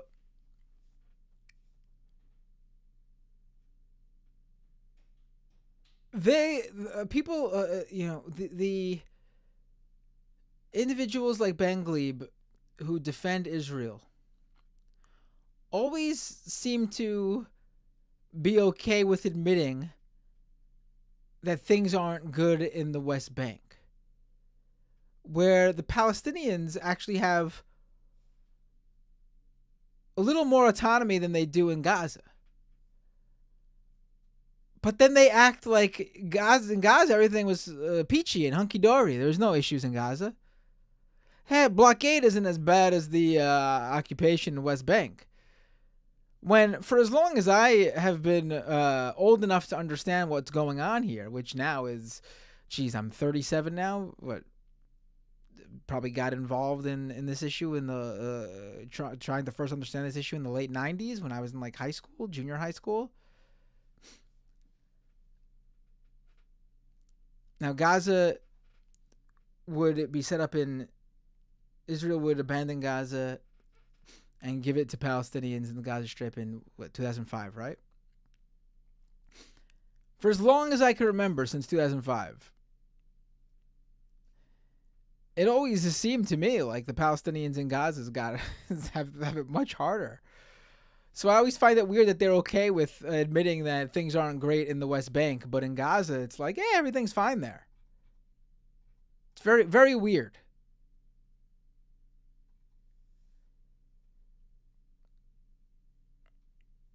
And then there was a horrific terrorist I don't know attack. what to make of it. Just an observation. Yeah, Look, he's not a partner for peace. I agree with that 100%. He was funding Hamas to help make sure there was not peace that happens. That is true. But now we're in a reality that is now very hard to unwind unless some concrete solution is offered. Not just simply telling one side, we know the other side is terrorists, and so we have to just give it in. No, don't give in. 67 borders. End the occupation. Occupation is a core evil, and if you don't end the occupation, I would do it unilaterally. Here, 67 borders. Good luck. You guys are sovereign now. You can have your own police, military, do whatever you like. You cross over, and then we come and obliterate you, okay? But they made a peace deal with Egypt. Do a peace deal. It's not that complicated. Israel, you have got to let them go. We all want to go to Israel. We want Israel to be a beautiful. I like how Cenk stopped to talk to Israel. It's like Bibi's watching TYT. Oh, the Cenk, he makes a good point.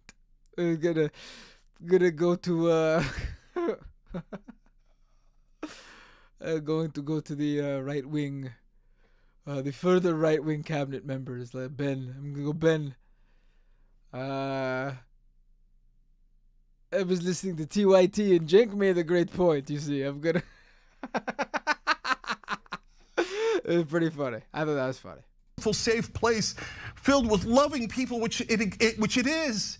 But we can't go and we can't root for you and we can't do any of these things if you kill citizens at this enormous rate and never give any hope to those Palestinians. And they go, they should know that they're defeated. They should know that they are going to stay occupied for the rest of time because they're savages. Savages. They can't ever have peace. They're always doing violence. We're going to occupy them for another 50 years. Again, they're not occupied, and the savages are the leadership that is holding. You know, watching TYT and Cenk makes some great points. I'm going to have to,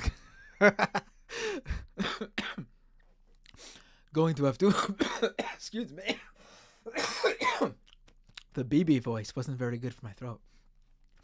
Going to have to bring this up in the next Likud meeting and tell them about what I heard Cenk from TYT say. Okay, let's continue.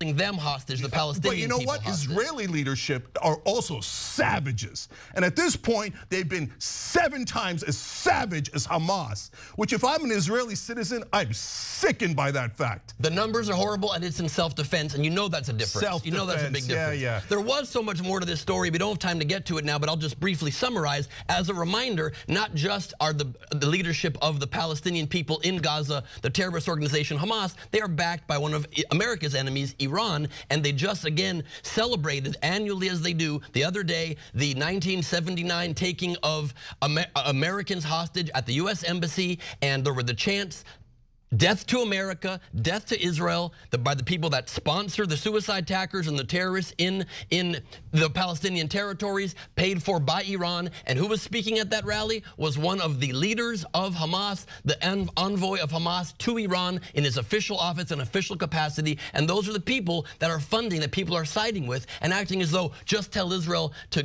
deal with it. No, how about get the world community to stop funding terror and actually be a true partner for peace? So this time when it is offered, perhaps they will take the offer and not dwell in the past forever, because everyone's past is very painful in this scenario. The only way forward is to move forward. Iran does fund Hamas. I despise the leadership of the Iranian government. They're mullahs, and they would kill me in a second for being an apostate. I got no interest in them. But that doesn't mean that we should increase hostilities. Get back into a peace deal. We had a peace deal with Iran. We had a peace deal, but the idiot Donald Trump pulled us out of it to start more conflict. And then, hey, look, Iran, which funds Hamas, all of a sudden Hamas attacks because they're pissed. And by the way, screw them for chanting death to America, but nevertheless, understand where that came from, because we did a coup of their democratically elected government. We got rid of them and we put in a Shah that stole all their natural resources and gave it to our corporations. Do you think they're chanting death to America out of nowhere just because they despise us for no reason? Native Americans don't chant death to America, and we did all the exact same things to them. I totally agree, but that's why you have to have a peace deal. Mark, last word. Well, I just think that on the Iran thing, it is that they hate the West, Cenk. I mean, I don't know even that Native Americans don't chant death to America is really funny. I think that's an underrated.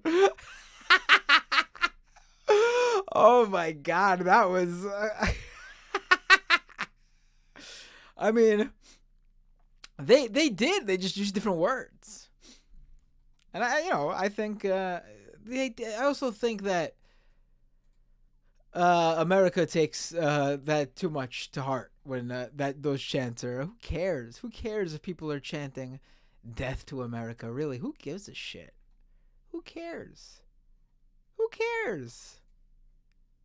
Anybody chanting death to America in Iran right now is necessarily responding to what you've correctly pointed out was the installation of the Shah and the removal of somebody who was democratically elected. I also think we have to be a little careful about the rhetoric. We can get a little too caught up in the momentum, and the rhetoric can deny certain facts.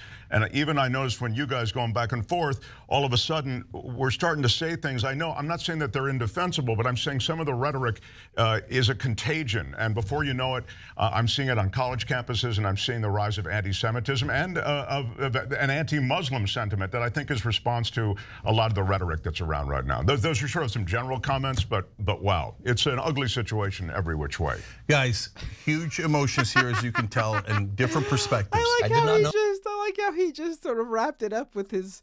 He has very much of like those news narrator voices. It's like just very emotional right now here in the studio, folks. Back to you, Jim. What is that? But that's okay. As heated as things get, and as upset as we get about the policies and the issues, we have to have the conversations so we can get to a better place. So I appreciate Ben for participating and being forceful with his perspective. I appreciate Mark for what he does. So let's come back and let's do it again. Thanks for watching the video, guys. We also it was good. It was all right. It was decent. I was expecting a little bit different, I guess. Maybe because if people know Ben Glebe, maybe that was more disappointing. I don't know of him, so his positions weren't any more insane than others I've heard. And because I don't know him, it wasn't taken in a way where like, oh, I can't believe this is coming from Ben. It was all right. The segment was all right. Cenk did a decent job for sure.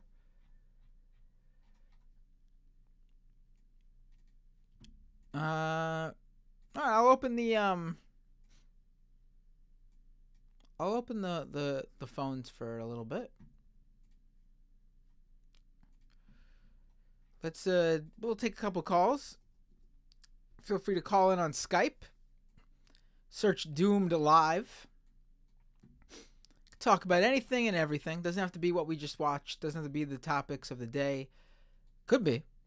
I know some of you might want to call in to ask me my feelings about CM Punk's return to WWE, which I mentioned at the very top of the show. I'm open to talking about that too.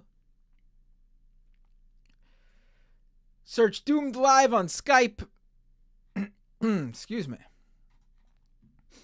And I will take your calls as they come in. Skype line should be open. Oh, Skype is still loading. Computer's been going very slow lately. All right, here we go. Phone line is now open. Oh, the calls are already coming in. Here we go.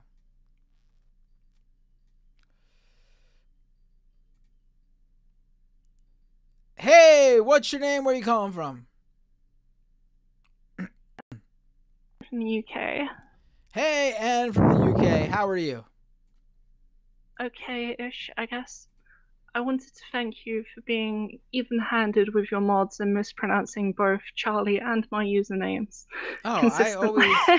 I always make sure that I know nobody. I'm not able to pronounce anything from anybody.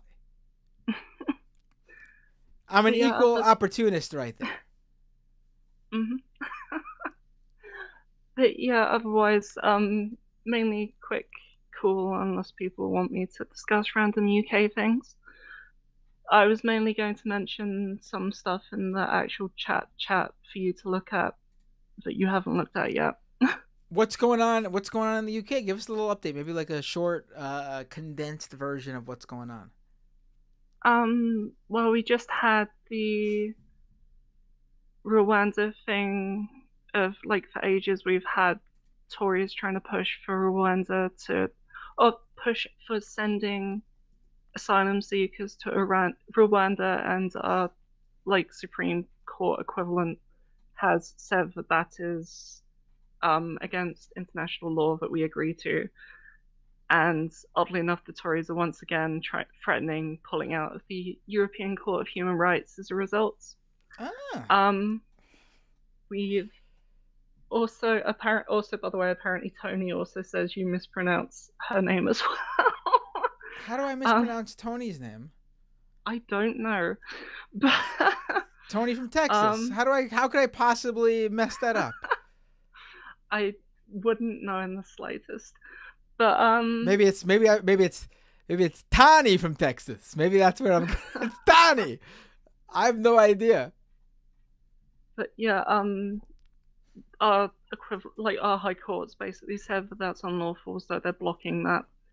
Also, recently, for the trans folk of the audience, there's the trial of the murderers of Brianna J, I believe her surname is pronounced as, but I've heard others. I'm pretty sure it's J based on news programs and stuff.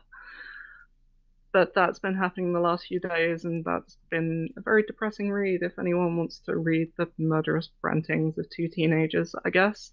Oh boy. That sounds rough. Yeah, it's not particularly great.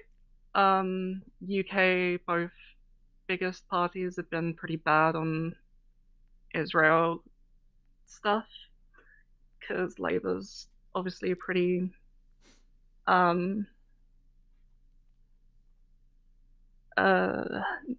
conservative leaning at the moment, considering they're meant to be the broadly leftist party. Unfortunately, Lib Dems are looking more left than Labour at the moment, which is kind of depressing. I was going to ask you, what the frig is going on over the UK when it comes to who's the leftist party anymore? I mean, it can't be. Labour has gone down. Man, what a stark difference Labour is from what it was a couple of years ago when Jeremy Corbyn was actually front and center. My God. Labour under Starmer is literally trying to appeal to the centre-ish of the UK, I am told. Who is this? I always love this appealing to the center. Who is the center in any country? There is none. Like there's nobody. There's nobody. There's people who think they're in the center, but they're not. There's very few people who are actually in the center, because it's not a position of any sort of moral superiority. It's just like I know nothing about anything, or I don't want to take a position. It's not really all that great of a place to be. No, I've heard mention from streamers who have talked to, like, Starmer staffers, saying their research is basically that the UK is very far right on immigration topics, but more left-leaning on, like, economic ones. But also just generally almost everything I've seen from Labour is the same pattern of Tories do something horrific, Labour says this is horrific, but we won't change it if we get into power. and it just seems kind of pointless to vote for them if they're not willing to actually change anything they say is bad. But it seems kind of counterproductive. Technically, historically, like, it seems funny to me that Lib Dems are now slightly more left than Labour, because historically they used to be the more left one, I guess. But Labour existed.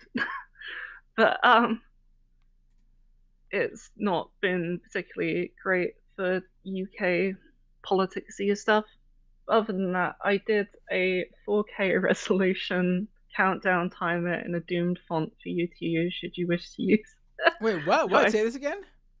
In the Skype chat, there is a 4K resolution countdown timer that's in a doomed font that's 60 seconds.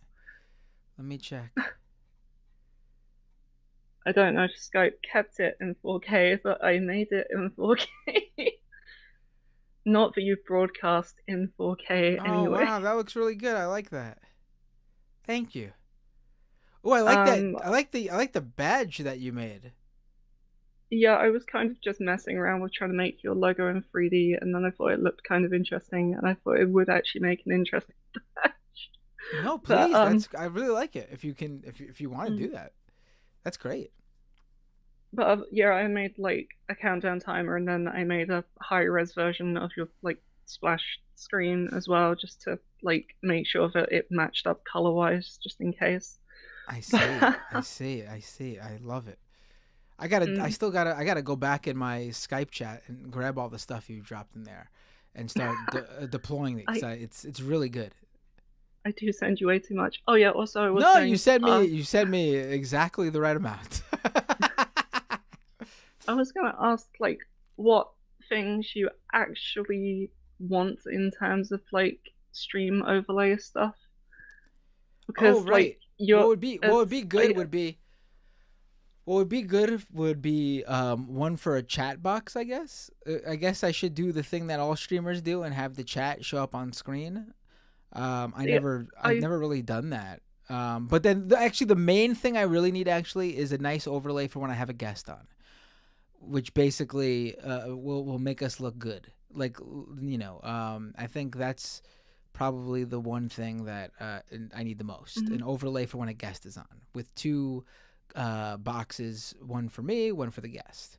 And then I guess a matching one for when it's just me on screen.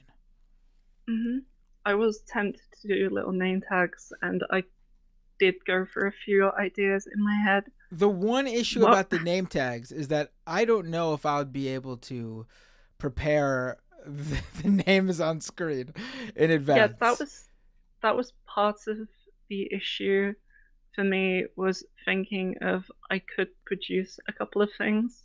Then I was like, could Matt use them with his software in a meaningful way? I mean, the software could do it. The question is, will I be able to get it together before the show to do it? And that I'm not sure on. But I do know I would 100% use an overlay for when I'm on screen with a guest, and when it's just a matching one for when it's just me. That would definitely be used right away, because it would be really easy to use too. It would require I would just need to load it into my streaming program that first time, and then that's that. Every time it would be there for it to work. In terms of like text box for super chats and things, there is obviously the issue of potentially people trolling with that, so I wasn't sure if you would prefer but so many streamers do that. I don't know what the deal is, whether I should do that. You are a physical streamer though, and other ones are gaming streamers. I've gone back and forth about it. Yeah, I've also been like, but doesn't the chat ruin the evergreenness of the clips when you cut them for standalone videos? And then I thought to myself, wait a minute, I rarely ever cut clips to begin with, so why do I care? my thought about it was, probably if you were going to do it, it would be something you enabled in like the second half, so it didn't like go over the more serious like first half stuff you tend to do. because I like the first half seems more obviously like clippable, whereas like the audience chatting, people super chatting and stuff can occasionally be part of the conversations that are happening. So Right. that might work quite well. I did experiment with a couple of ideas, like a vaguely doomed font looking box and like a TV static looking box to match like my weird TV emotes and the like test card themes. But I didn't think either looked that great, and I did vaguely consider thinking about wrestling looking stuff. But I thought that might be a bit too unserious. Yeah, I don't know. I'd have to see them. It could go either way. I like the TV. I like the TV screen ideas. I've always been a big fan of like the staticky sort of aesthetic, like the CRT the critical race theory screens. Tubes. Yeah. No, but Ed, thank you so much. Let's continue talking about this off air, because otherwise, I think people like seeing how the sausage is made, but they don't want they don't want the whole. They don't want too much of it. Yeah. Thank you so much, though. Always a pleasure when you call in, and feel free to use any of the stuff I've sent you. Awesome. Talk to you soon. Bye. Take care. Let's go back to the phones. Hey, what's your name? Where are you calling from? Hello. You are on the air. Hello. Uh-oh. You'll have to call back. Let's go to the next call. Hey, what's your name? Where are you calling from? What's going on, man? It's Hansi. How you doing, my friend? I'm good. How are you? I'm doing good. What's up? What would you like to talk about? I think I know, but I have to ask you. Well, I'll talk about other thing. I'll talk about the CM Punk thing in a second. But yo, by the way, what's it called? I'm glad you. I know it's a few weeks late, but I'm glad you finally got to the Jank and Ben Glebe thing. Ben Glebe, like the way I knew of him was when I was like on the Stern Show type of deal, and I'll be watching different different comedy shows and panel shows to like just see how different comedians go about stuff. He would mainly always be on the Chelsea Handler. Is he a comedian? He's a comedian? Yeah, he's a comedian. He had a pretty good they gave him like a good game show type of show before. Like he's always seemed like level headed. Like at least like 10 years ago he seemed level headed on this whole issue. And just this whole time, I guess since TYT has dude, I know everyone's kind of I won't say I'm impressed with Jank, and I'll give him props for like at least like being somewhat, even though he gets like he's like Baba Booey if he had Hacksaw Jim Duggan's energy. You know what I mean? Like that's the energy that Jank has. And like the thing that they've been doing lately is that even though they'll have good Palestine-Israel coverage at least, they immediately always go into anti-left stories where they're taunting the left about homelessness and crime, whatever. And just recently, Jane just recently said, I know I've been dedicating a lot of my show the past 10 years to, gun legislation and all that. But he goes, but seeing all these viral videos, you better get yourself a gun. And like Anna is like nodding approvingly. So like even though they'll do like a decent story about Palestine, Israel, they're hold on. Ben Glebe was the guy who went on Charlie Kirk's show and got him to say that. Okay, he's the guy. I didn't realize this. So Ben Glebe's the guy who was in that famous clip where Charlie Kirk had him on to debate. I think it was abortion, right? And he showed him a ultrasound of a fetus, and Ben Glebe said, do you truly believe in your heart of hearts? Do you truly believe that this is a human being? And Charlie Kirk said, without a doubt. And then Glebe told him that it was a dolphin fetus. I forgot about that. Okay, so Ben Glebe has his moments. I'll give him I think that was great. No, but do you see though now, like, but like, even though I give them props for that, I feel like they do stuff like that so that people who think they do good shit like that will like, so like if you're a supporter of Ben Glebe on that issue, right? There might be people who watch TYT who are probably dumb enough to, you know, like go, okay, well, I guess Ben is actually right on this issue as well. Like that's like why I get worried about that type of stuff, because like I still keep tabs on TYT still, just to see how, like, because again, every story they do, it's like, oh, the mainstream media's not doing it. But, like, that segment you just played sounded like a Fox News segment in general. You know what I mean? Like, they sound more establishment than the actual establishment. You know what I mean? It's weird. Like, it's weird to see the pivot going. But there was another obnoxious clip that I think Cenk didn't. I think Cenk was... You know, I think he was pretty good, all things considered, in that segment. I don't think it was. You wouldn't hear that on Fox.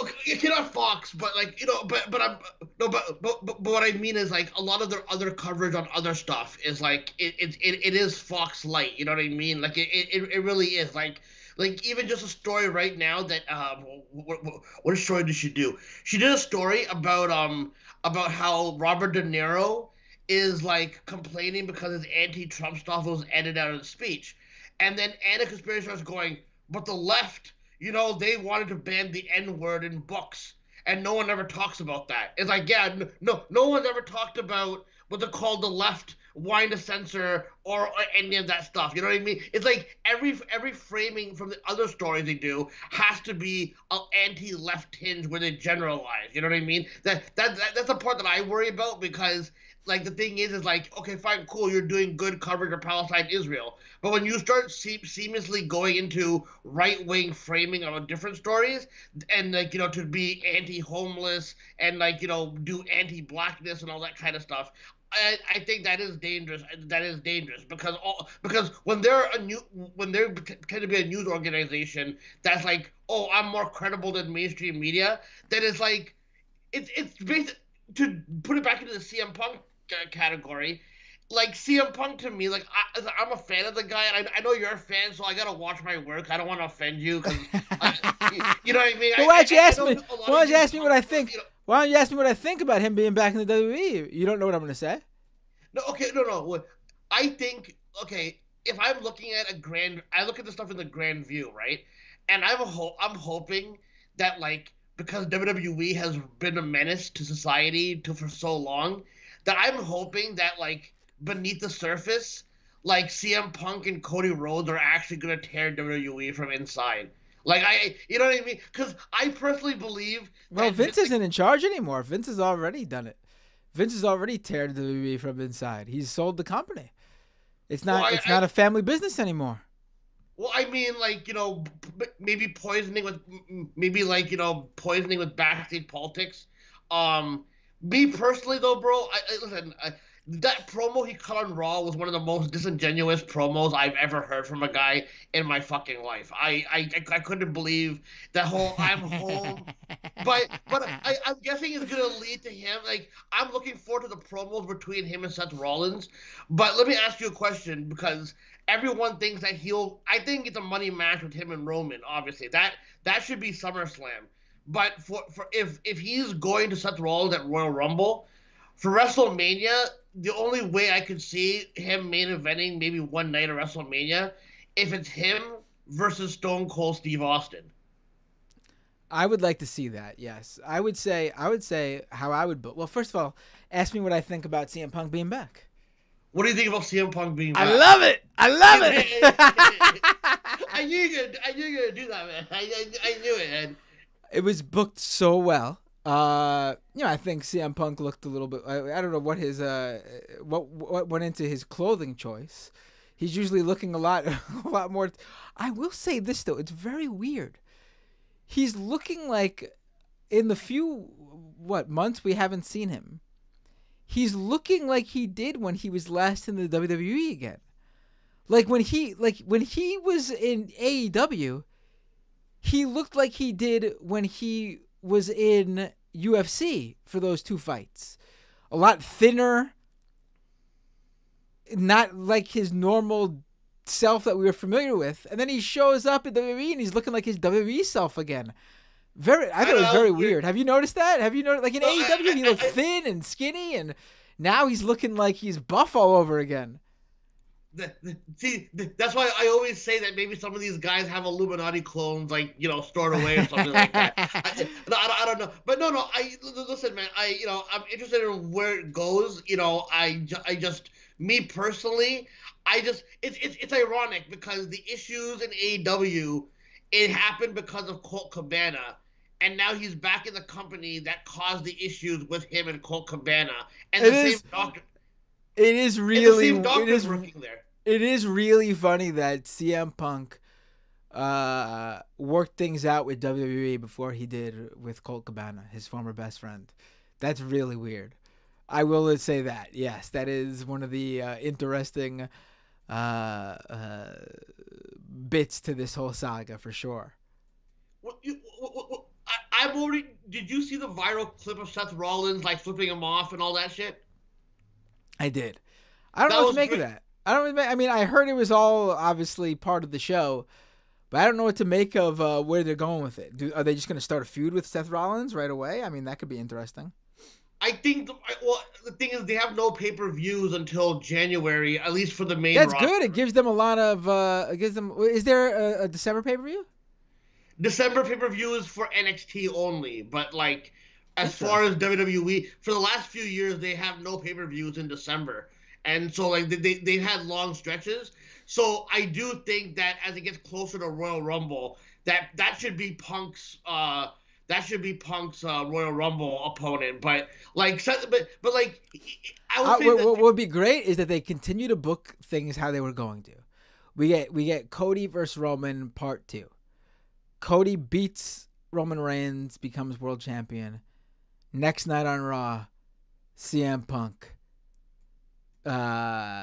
convinces them Cody to give him a match, and he beats him or something like that. They should really make it so Cody gets his way, because Cody should get the payoff. They shouldn't change that, but Cody should still get fucked in the end. To really like hone in on the fact that like the odds are always going to be stacked against him. If you do that, you can. The thing is, I always anticipated if Cody won the title, eventually he would turn heel. Like I really do think that he would. I don't think he'd be a good heel in the WWE. I think they're really building him to be their next John Cena, and I think that's where he'll excel in WWE. I think a heel Cody. In WWE, that ship has sailed. I think they got to keep him a face. Yeah, I can see that, but what they're called right now. The whole time I thought maybe CM Punk's first feud would be Nakamura, because Nakamura was like talking about some vague person, and I thought it was going to lead to a Survivor Series match where a mystery guy was going to come in or something like that, because he was doing the GTS. For a couple of weeks, like he did the GTS a couple of times before this was even confirmed, right? And so Cody is feuding with Nakamura now, so that's going to be his program. And I bet Roman is going to be feuding with Orton most likely, because Orton was injured last time from the Bloodline. So I can see him going to SmackDown essentially, like you know what I mean? That'll be it. But like the thing is, was people are complaining that CM Punk's promo didn't have any substance. I think it did have substance. It wasn't what people anticipated. They wanted a pipe bomb against the entire company, but he basically, in the end of that promo, all that stuff about people not being capable to hang on the microphone with him, that's all towards Seth Rollins, basically. And Seth Rollins even addressed him in his promo. So I do feel that that's the direction they're going to go. People think it's going to be the Mania match. I personally think Seth Rollins should lose to Gunther at WrestleMania for the world title. That's just me. And like, to me, I think the genius, because again, you already established that Stone Cold Steve Austin is able to come back, and if he comes back for that match with Owens, which again, people love that. I didn't really like the sports entertainment element of it. They should have just promoted a match. But if he already did a match, I think the build for Austin, I think that would be the biggest Mania if they could get Austin versus Punk for WrestleMania 40. Yeah, that would be pretty big. I don't know if I feel like maybe it'd be too soon. I know Austin's up there in age, and CM Punk is getting up there too. Yeah, I would that'd be great if they could pull it off. No, for sure. And before I go, I didn't want to waste your time with all wrestling and all that kind of stuff. Hey, it was a big week. It was a big week for wrestling. So I'm curious how AEW is gonna react to all this. What I mean? Because everyone thinks they're dead in the water now, and they kind of it feels since Vince McMahon has kind of left by by the way, I still think that the Saudis are gonna buy WWE. By the way, I think they're gonna buy Endeavor. And they're gonna go, and it's gonna go private, because even though Vince McMahon's not a part of it officially, him going out and declaring that Saudi Arabia is their home, to me, it's I think these powerful dudes, bro, they're not going away. It's just a way to go, oh look, they got in trouble for what they did, but guess what? They're gonna be in power still. And I feel like Vince is I know we're gonna dumb down our villains to sitcom level. But Vince McMahon's a really smart dude. As much as I fucking hate his guts, the guy's a smart dude, and I really do feel like he's gonna end up in power ultimately again. You know what I mean? To me, that's just my personal opinion. But I'll ask you this before I go. With the whole Palestine and Israel, the Israel stuff, with Elon, how much more fucked is it gonna get with Elon Musk? Because now it's you're seeing people who are against Elon Musk, saying he's anti-Semitic, are now praising him because he went to Israel to meet with Netanyahu. You know what I mean? And it's the pro-Israel side has become so unhinged, where it feels like they're purposely baiting people who already feel disenfranchised to not see rationally or be reactionary. Because it's already bad enough that they're bombing the fuck out of everyone, but now it's they're finding a way for filler discourse to basically fulfill their fucking fundamentalist prophecy, basically. You know what I mean? I'm just really worried about that. But where do you sit with I've been watching your tweets. You've been covering the Elon Musk stuff pretty good. So what's the whole play with Elon Musk going to Israel and all that type of shit? Oh, I think that was very obviously clear that he was doing that to rehab his image after his whole promotion of the Great Replacement theory, the anti-Semitic conspiracy theory that Jewish groups and organizations are plotting to replace white people in America and in Europe with immigrants, as part of their big takeover plot. He literally endorsed it, saying, "This is the truth," to someone who was arguing that, and a bunch of advertisers left the platform because of it. And this is, without a doubt, his way of saying, "Oh, look, how could I be an anti-Semite? I'm hanging out with Netanyahu in Israel." But I know that's that's the obvious play. But are you shocked at how many people that were calling him out for being anti-Semitic actually bought that kind of shit? I don't think they bought it as much as they are. The people who never had a problem with it probably bought that. But I think the people who are saying things like, the ADL, the head of the ADL, thanked Musk for, after spreading that conspiracy, thanked Musk for saying that he would ban people from saying "from the river to the sea" on Twitter. I think it's more of a scenario where you scratch my back, I'll scratch yours, something like that, where they're willing to look past certain things in exchange for crucial support from Musk for Israel. It's okay. No. It makes sense. It just every day it's hard to go through the discourse. So the main news people that I the main people that on Twitter that I go to at least see the different discourse shit are probably you, Ravana, and the Surfs most likely. You know what I mean? Because you guys summarize someone like the like you know the one tweet you pointed out about somebody like the protesters were at Thanksgiving parade and the guy's like, oh, they're against indigenous people too, huh? Wait, what happened? The protesters for Palestine went into the parade and interrupted the Macy Day parade. Oh, right. And then accounts online were like, oh, look, these these Hamas supporters are also anti-indigenous people as well. Like stupid shit like that. Like, you know what I mean? Like Where did they see? Who said that? That's. Because there was that guy who was like, oh, look, that guy who was like, oh, well, could you imagine that the people who are pro-Palestine are also anti-Thanksgiving or something like that. Is that what you're referring to? Yeah, that was hilarious. That was a hilarious take. Well, like, no shit. I mean, that's very means they, their views are across the board. There's those are concurrent thoughts. Just one more question. I'm sorry to take you to your time. No. No, what's it called? With the whole the whole election shit that's going on, right? I know I'm in Canada or whatever, but like I feel the same type of energy that is going towards Biden is going to Trudeau.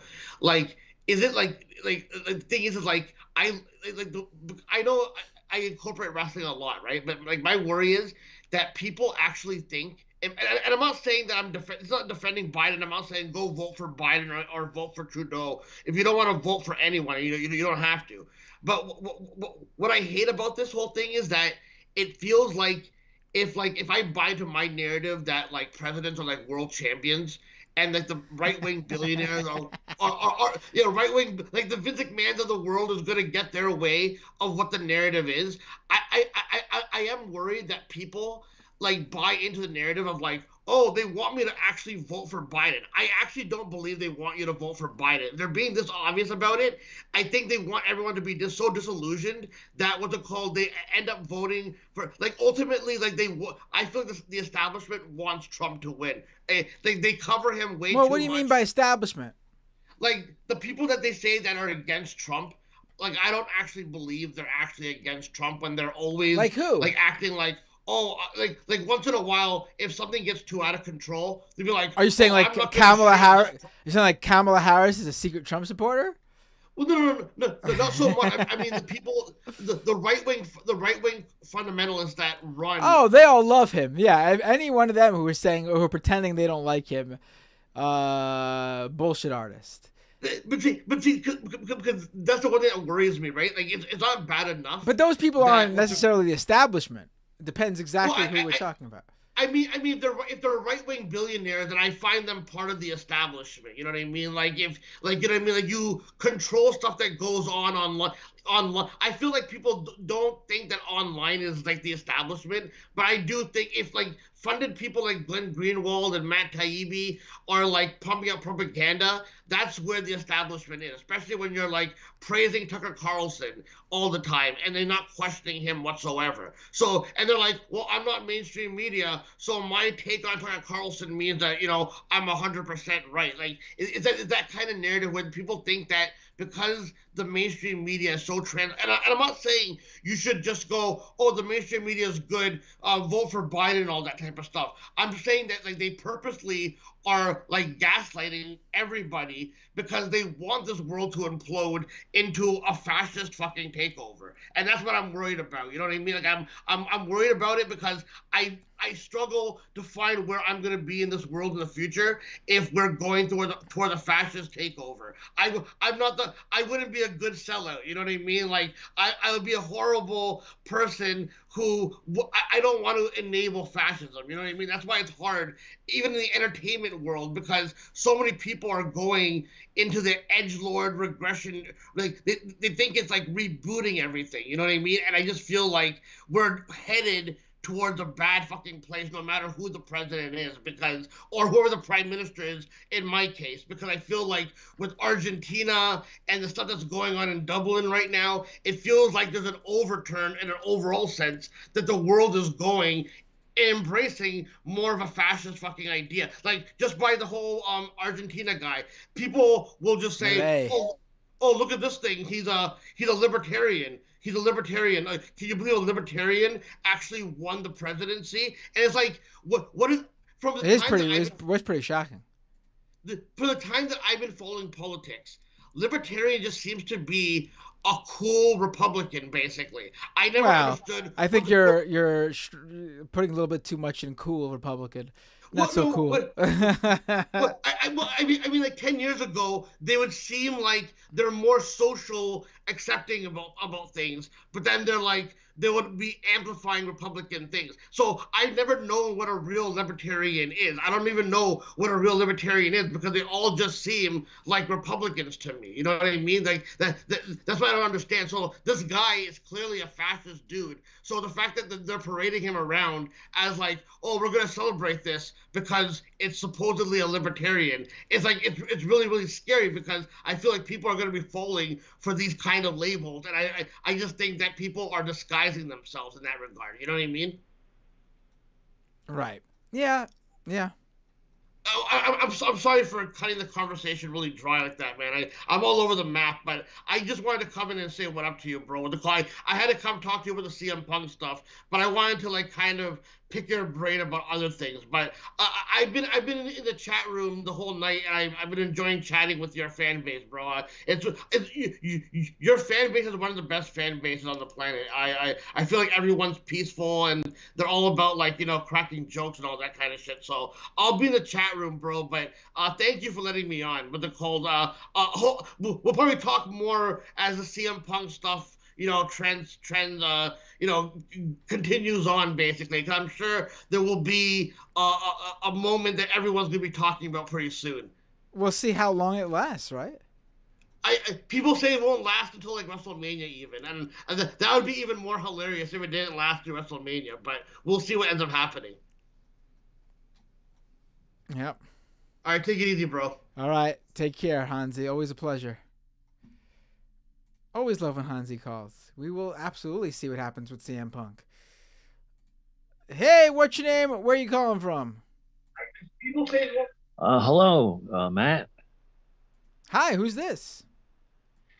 Hello, Matt. This is Vice President Mike Pence calling. Wow. Got Mike Pence on the line. How you doing, Mike Pence?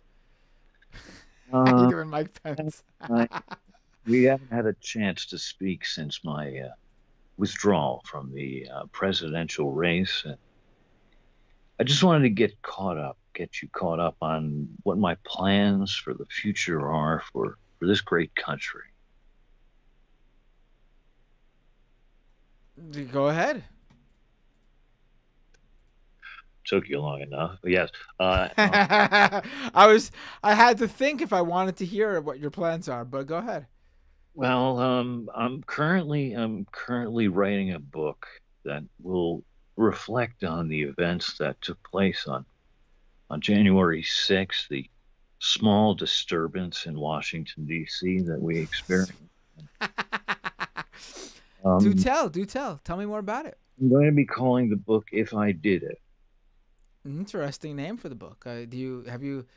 It's a very unique name. I realize that, and I'll be reflecting on some things that perhaps I may have done or might not have done.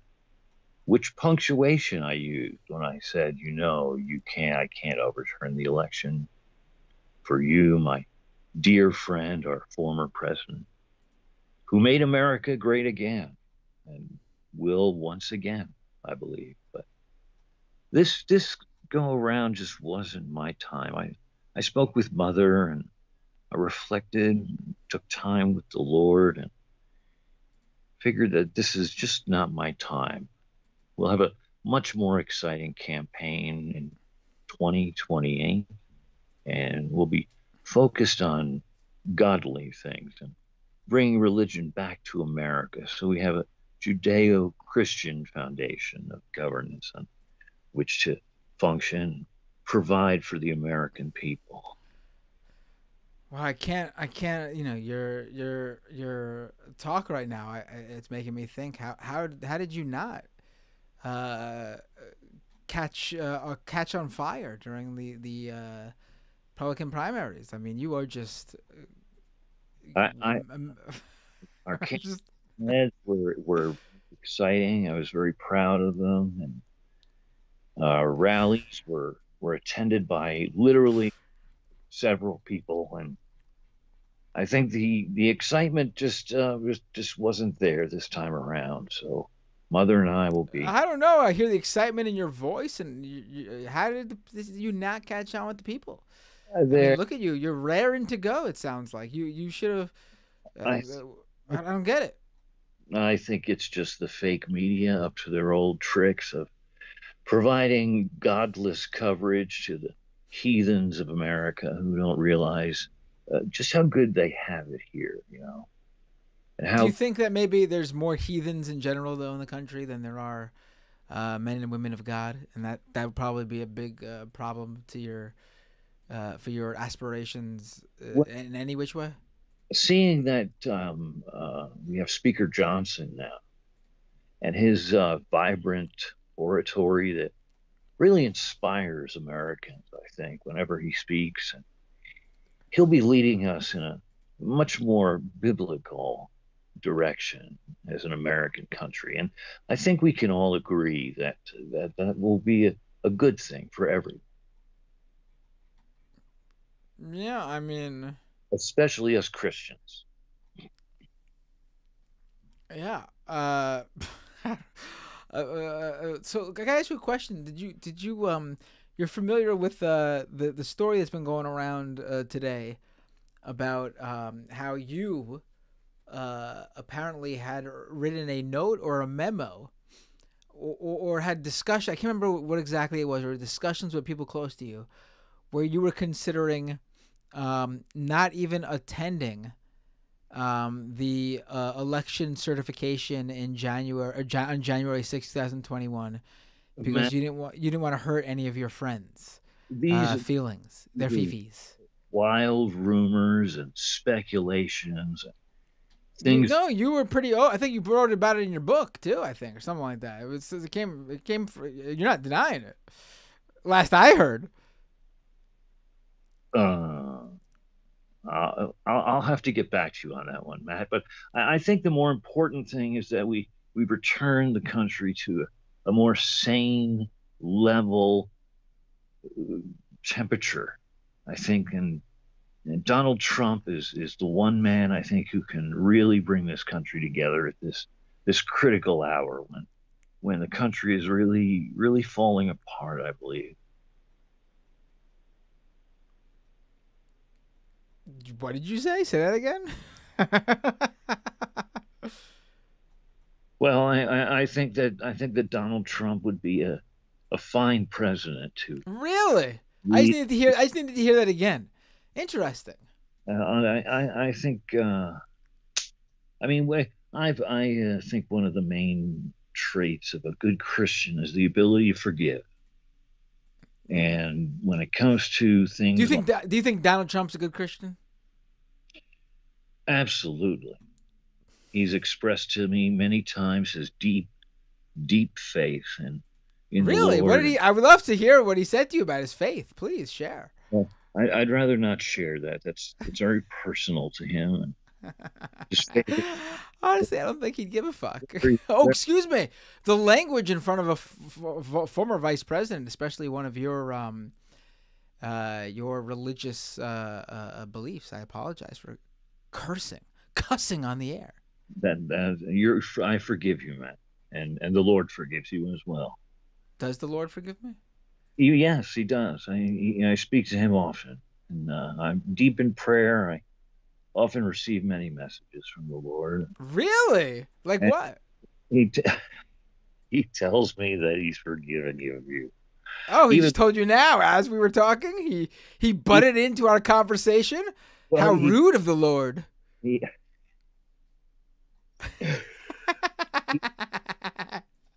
He says he forgives you even though you're half Jewish. So I would take that as a win if I were. Oh, is that the half that reminds him of his son, and that's why he doesn't like that half? I get it. All right. All we have to do is recite John 3:16. For the Lord loved the world so much that he concocted a plan to kill. Wait, that's not. I can't remember it. At the Personally, moment. my favorite is Austin 3:16 because Mike Pence, Austin 3:16 says, "I just whooped your ass." I'm sorry for cursing again. But great call.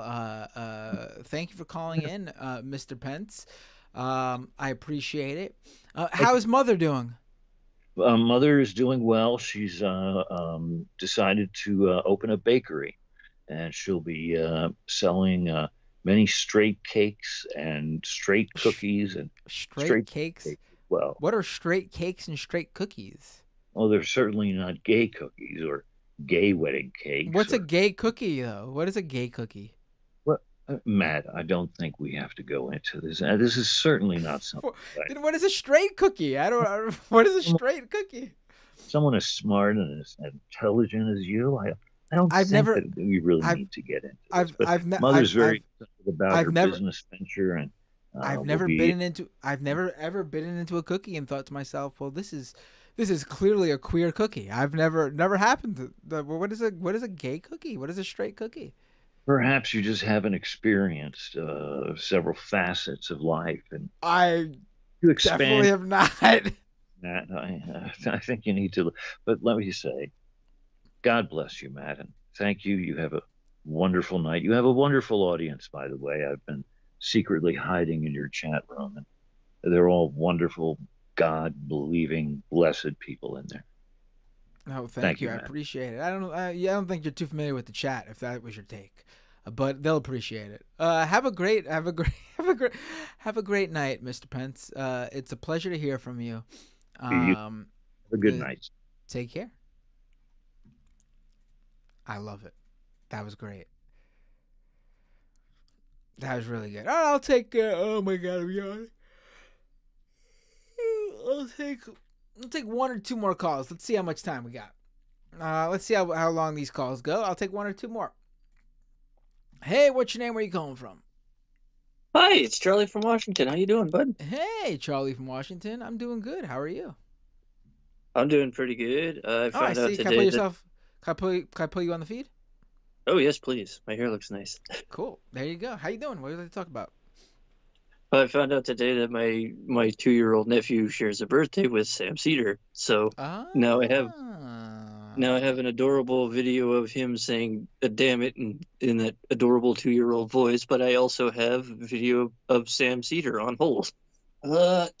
It's just, oh my God! Somebody needs to make a short of that. Yeah. I was dying the whole time. It was really good. He handled. I mean, it's Sam. It's almost like you expect him to be on point, so it's not a surprise. But it was handled. Yeah. It was handled masterfully. Yes, I agree. It was a very good hook. He got him really good. Like, I like the part where Prager is like, I don't judge anybody based on their beliefs, and then he's part of the whole anti-trans movement. So there's that. Right. Well, I'm sure to his argument, doesn't have a problem with. Actually, I don't know what he believes. But he would probably say his issue is with the people who are acting it out. That's my guess. And not so much that they believe that.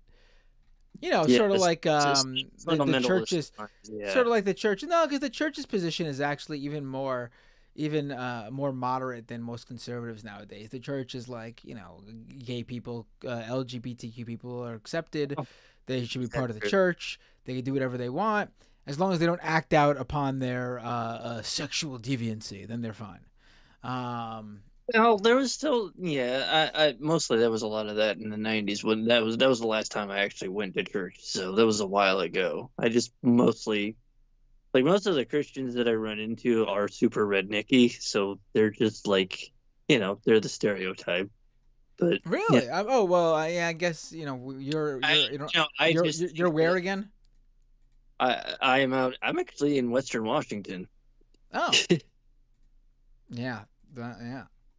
Yeah, that's the thing is like, I keep saying this is a blue state, but I also I work with people who will vote for anybody who isn't Biden and is a Republican and will hurt whoever they're mad at today, because I got Joe Rogan listeners I work with. I got people Well, who yeah, those people are right, okay, right. Yeah, that's. I was gonna say, at this point, I don't think it's an issue for people who are advocating for more from Biden to say they're not voting for him. No, it's not that they're not. Well, I don't mean that. It's not about the people who. It's not about the left people who are saying they don't want to vote on me. These are MAGA people that I'm talking about. Not the people who don't want to vote for Joe Biden right now. Like, I don't blame them. He unequivocally supports Israel, and he hasn't really backed down from that at all. And honestly, I don't even know that he can stop Netanyahu from doing whatever the hell he wants. And I just feel like with those people, I look, my rights are chained to the guy, and it's never really been about me voting for the Democrats. It's been voting to stop the Republicans, because we know what they're going to do. They have 920 pages of plan for what they're going to do. And, as for the Israel-Palestine thing, how would they react to that? Like, I remember when Trump did that you remember when he launched like 72 missiles at an empty airport? Like, I do not put it past him to be out there firing rockets into Gaza with Bibi Netanyahu like he's fucking clinking cans. And on top of that, the side that would happily do that, the side that doesn't have like 8% of it that says, hey, hang on, this is not really a good idea, they also want to cut support from Ukraine. They're happy wiping out the Palestinians. They're happy letting Russia take Ukraine. They're happy trying to take their trans rights away. God only knows what else they'll do if they can get into power. And they have judges in the Supreme Court. That's like 2/3 of it. Sorry, I've been stressing out a lot over this. Sorry, I didn't call in to rant. I swear to God. No, I mean, I hear you. Again, it's not about trying to vote shame anybody, because he is Genocide Joe. He has to wear that. I mean, everybody that I voted for has turned out to be a war criminal in the end anyway, so I'm kind of used to the feeling, sadly. But, just try not to just vote shame those of us who are scared for legitimate reasons. Again, yeah, it's stressful out there for a lot of people, and there are a lot of people dying every minute, so we got to worry about that shit too. Yeah. Oh, before I do go, shout out to Renee for his book recommendation to me, and I've been reading. What did he recommend? It's called My Tender Matador. It's a queer romance that takes place in 1986 in Chile during the Pinochet dictatorship. And it's very, I want to say artfully written, but that doesn't quite do it justice. I feel like it could be very, like, theatrical. Like, you could easily make a musical out of it or something. It's just the way it's written is pleasant to look at for me. So, I was slow in getting to it. And it's only like 180 pages long, but I've been trying to take my time with it to, for lack of better wording, digest what I'm reading. You got to taste your food. You got to taste the book that you're reading. But it's very good. There are F slurs in it, but it's the character talking about his experience or her experience. Excuse me. But there's a lot about it that I like. I'm definitely gonna go buy a copy of it. So again, thank you, bud. Really appreciate that. There you go. Yeah, check it out. Anyway, I'm going to let you get to other callers if you're going to do any more, and you have a good night, bud. You too. Thanks for the call, Charlie, and thanks for sharing the book recommendation, because I'm sure a lot of people are going to check it out. Yeah. Have a good one. Peace. All right, folks. I think I'm going to call it a night. I'm getting a little bit tired. You know how when I get that way, I don't want anyone to call in, and who's calling... I'm gonna have to. Can I take? I'm gonna have to take your calls next time, guys and gals. I'm sorry. I'm gonna have to call it a night. We're hitting the 3-hour mark. I'm getting tired. All right. I'm closing up Skype. I know I see 4, 5, 6 people trying to call in. I'm gonna hang up. I'm sorry, everyone. I appreciate you wanting to call in. I will grab all of you next time, I promise. Because I still gotta read super chats too. I'm getting tired. I don't wanna. I hate when I start talking to people and I feel like I can't give them my full. And there's a bunch of super chats. Let me read the Twitch ones first. There's just a few over on Twitch. Valinova cheered 500 bits.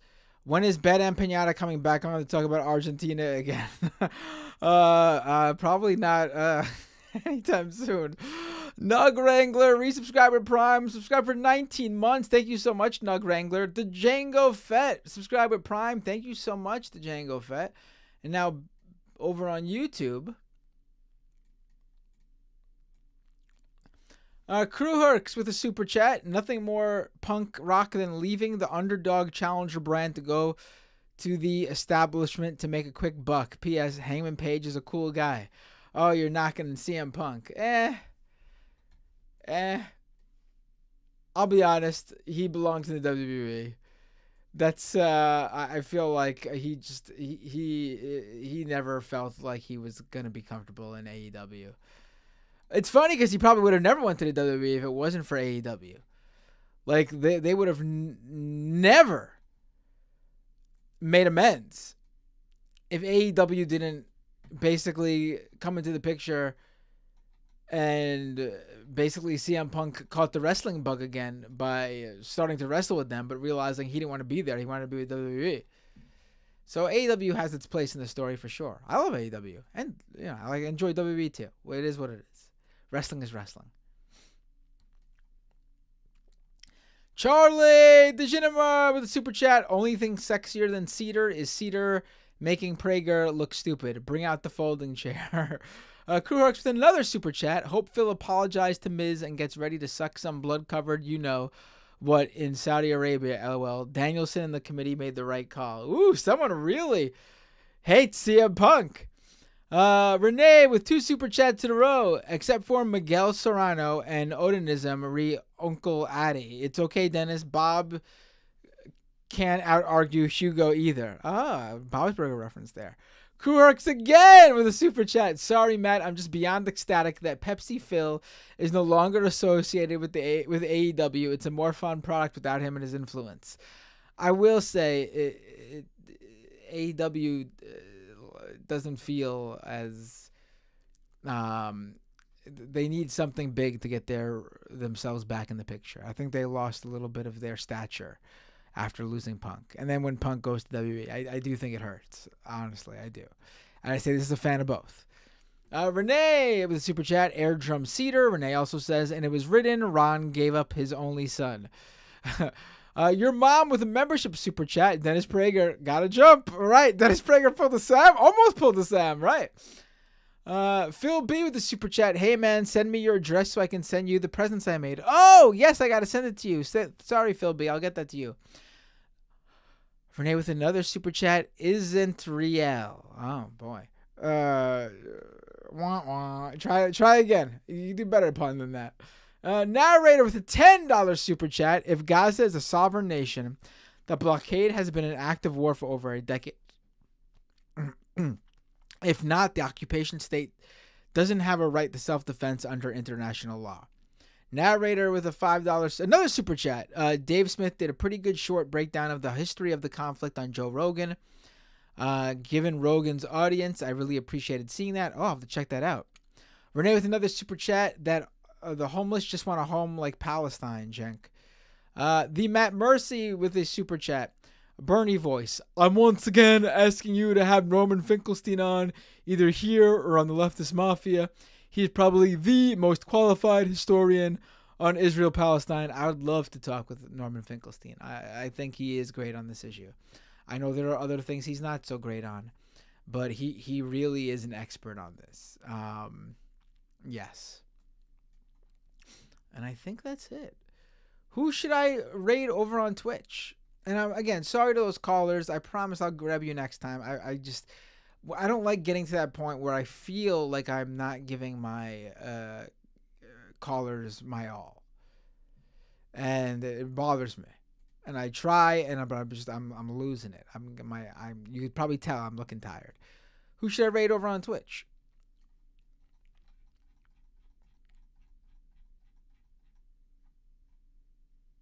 Oh, Dylan Burns is live?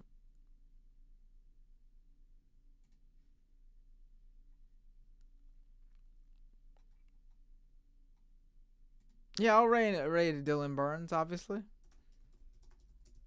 Unfortunately, we just lost a bunch of people on Twitch. I guess they weren't sticking around for me talking. Would have sent them a nice little raid, but there's a lot less people watching now.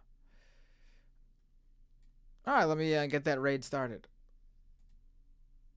All right, everyone. Thank you so much for tuning in. Patreon.com/MattBinder if you can. Really, if you can, I appreciate it. Patreon.com/MattBinder. Otherwise, I will see you all on Thursday. Majority Report and Leftist Mafia. Other than that, I'll see you all next time on Doomed.